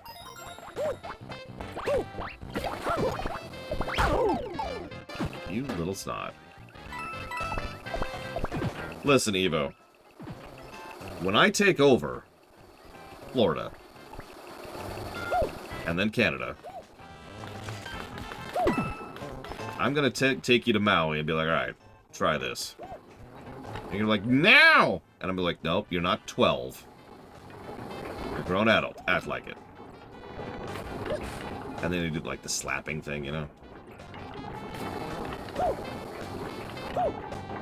Nope. Yep, just kicking and screaming. I'm like, no, eat your dinner. You don't get any dessert until you've eaten your onion.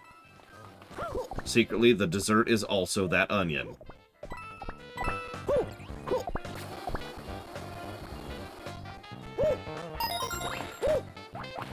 Oh god, 100%ing this game took me a while. I should pull up my save.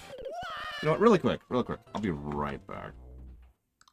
I'm curious if it recorded how long my save is. I guess I should pause so I don't die. There we go.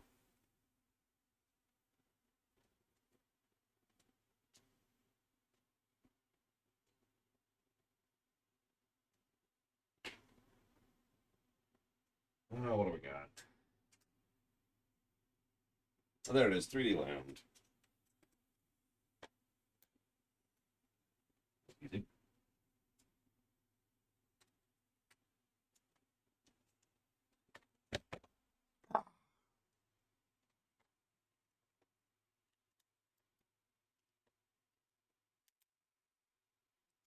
I somehow doubt it, but I'm curious if it lists like a timer on it. Like how long the save was.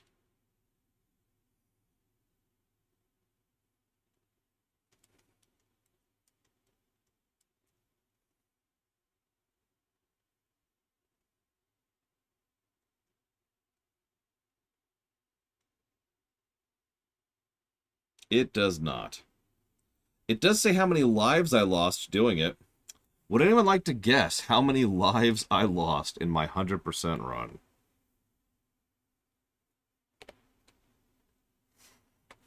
So you might think 5, right? But no, remember, you can only lose 5 lives per level. So if I died like 4 times and then 100% of the stage, then I'd be good, right?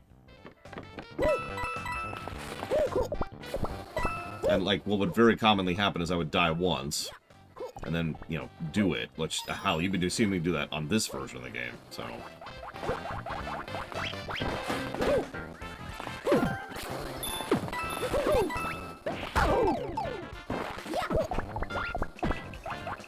$257. I finished it in May of 2018, apparently.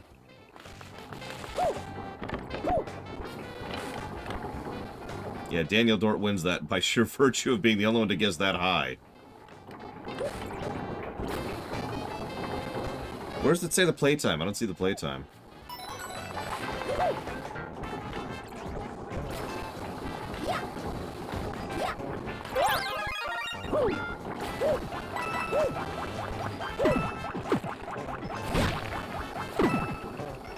Yeah, Frisco.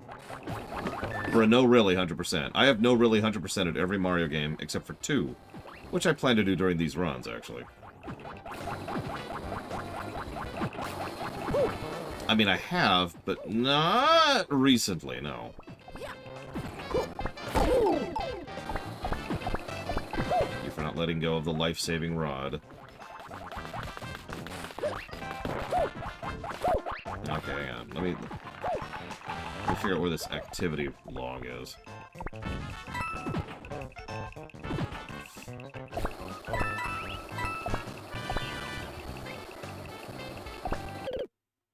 I disagree with that. Alright, hang on. So the activity log. Depends on what you need it for. Oh no, Ross. No, not Fresco Board, not at all. Alright, so activity log. What's it under? Like, where is it? Give me something to go off of. Game notes, maybe? Nope. Okay.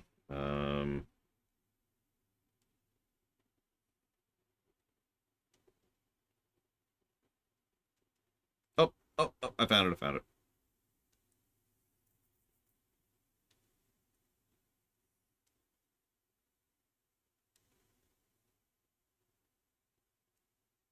Yeah, it's great. Don't care. Don't care. Don't care. Don't care. Okay. Let's see. 3D Land. God, I have a lot of games on here. 3DS had a hell of a library, didn't it?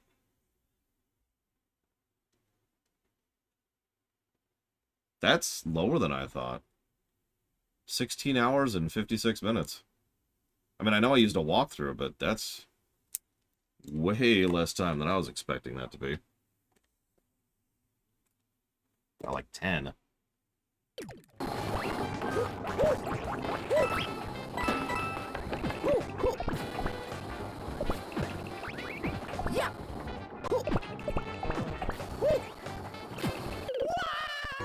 I accept this fate.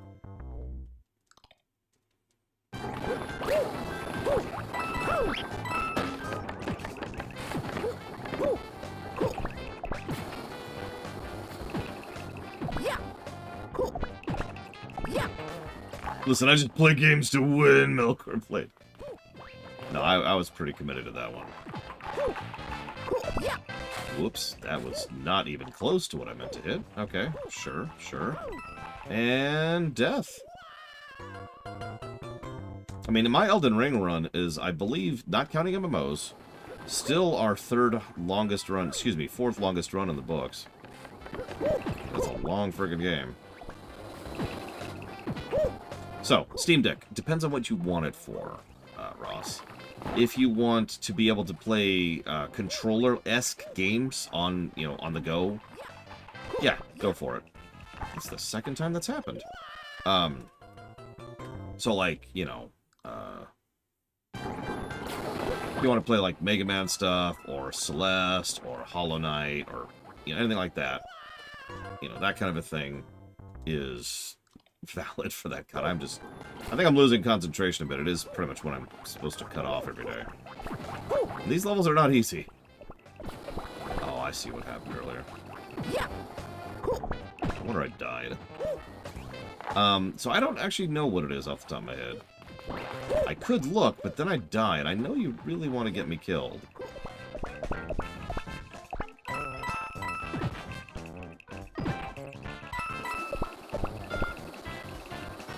But give me a minute to not die first.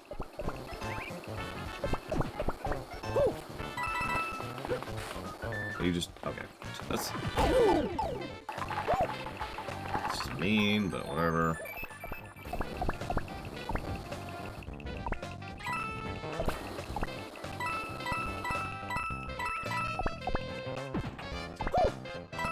Okay. Now, watch. This is where I'm gonna lose. I'm gonna have to redo the whole stage right here. Or not. Okay.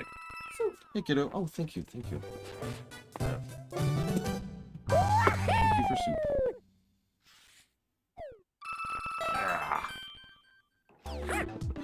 There we go. Perfect. Ah. When do you stop playing Minecraft? When you're done playing Minecraft. Whoops, I didn't mean to do that. It's for playing Super Mario. You're fired, by the way.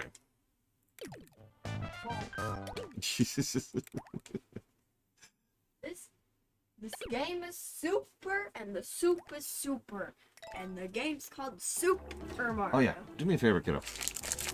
Try one of these. See if you like them. It's just a rice cracker. I can't pull it out. Pull it out. Pull it out. I'm failing. Grab the I'll thing. pull out the entire Do it. sheet of rice. Do it. It's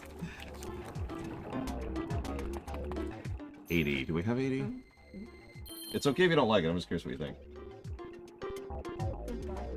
Goodbye. Enjoy dinner. Okay, we need 8 more in order to finish. What are you doing? Why? Okay. I don't understand my niece. Wow. So we need 8 more to do the basic stuff. And then 190 more to do everything. I feel like I'm getting a vibe of how that's going to go and how much we're not going to do everything.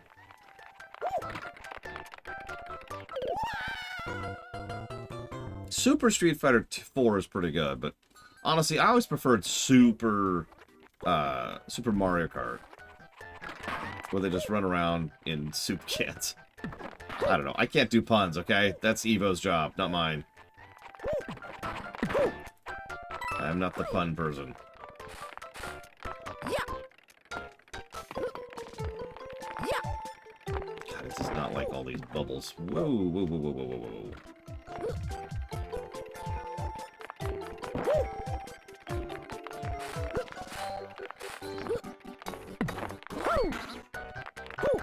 It's a very hardy game. Oh my god. Fired. Fired.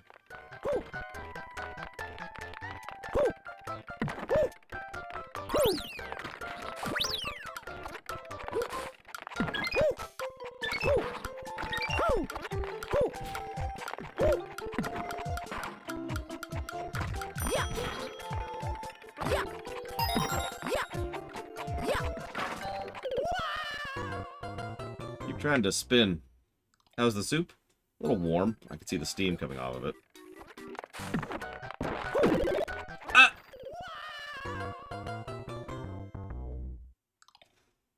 That was a Kaizo block. I mean, it wasn't intended to be a Kaizo block, but it was.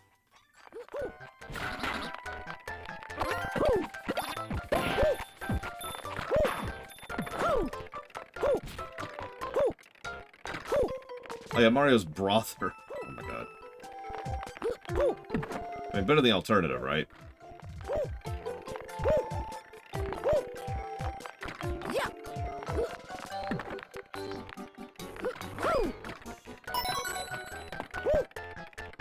Yeah, we probably should cut off soon. I'm debating what the hell I'm going to do about, like, reviewing this game, though.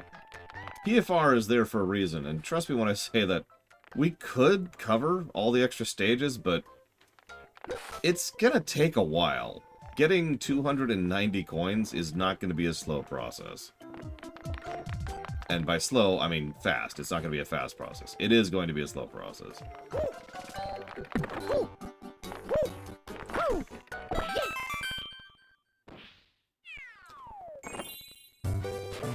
Hey, Yura. So, any opinions? Like, this is a good time to give your opinion on it. Like, I have 100% of this game before.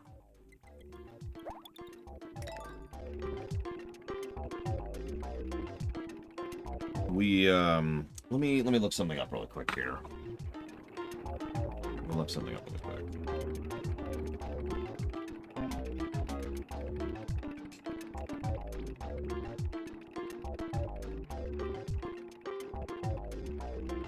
Yeah, so we're good.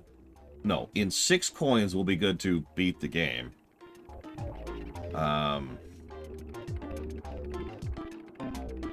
And then we need 290. That's really is what it is. Damn. Let me think about that. Oh, that's good. Mmm. Squash.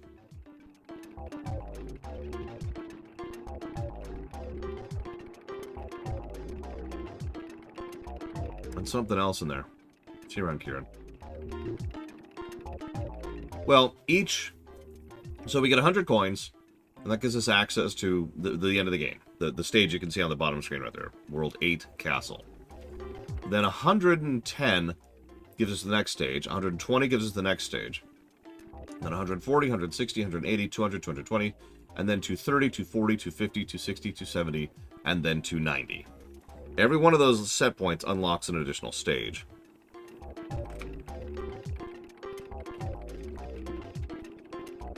That's a good question, Disco. If Valerian was here, I could ask him that. Because extra stages can be legit. And I would prefer to review them if I can. But only someone as amazing as Valerian could tell me where I could find save states for Super Mario 3D Land with the Citra.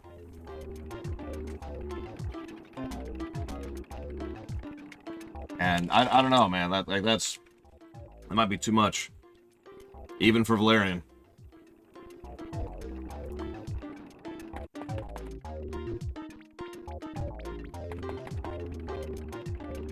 Cough, cough, cough, cough, cough.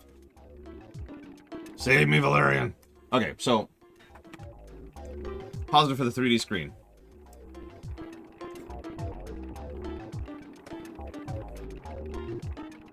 No, I didn't.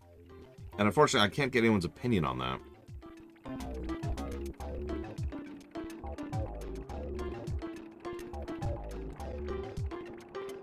Because I can't stream it, right?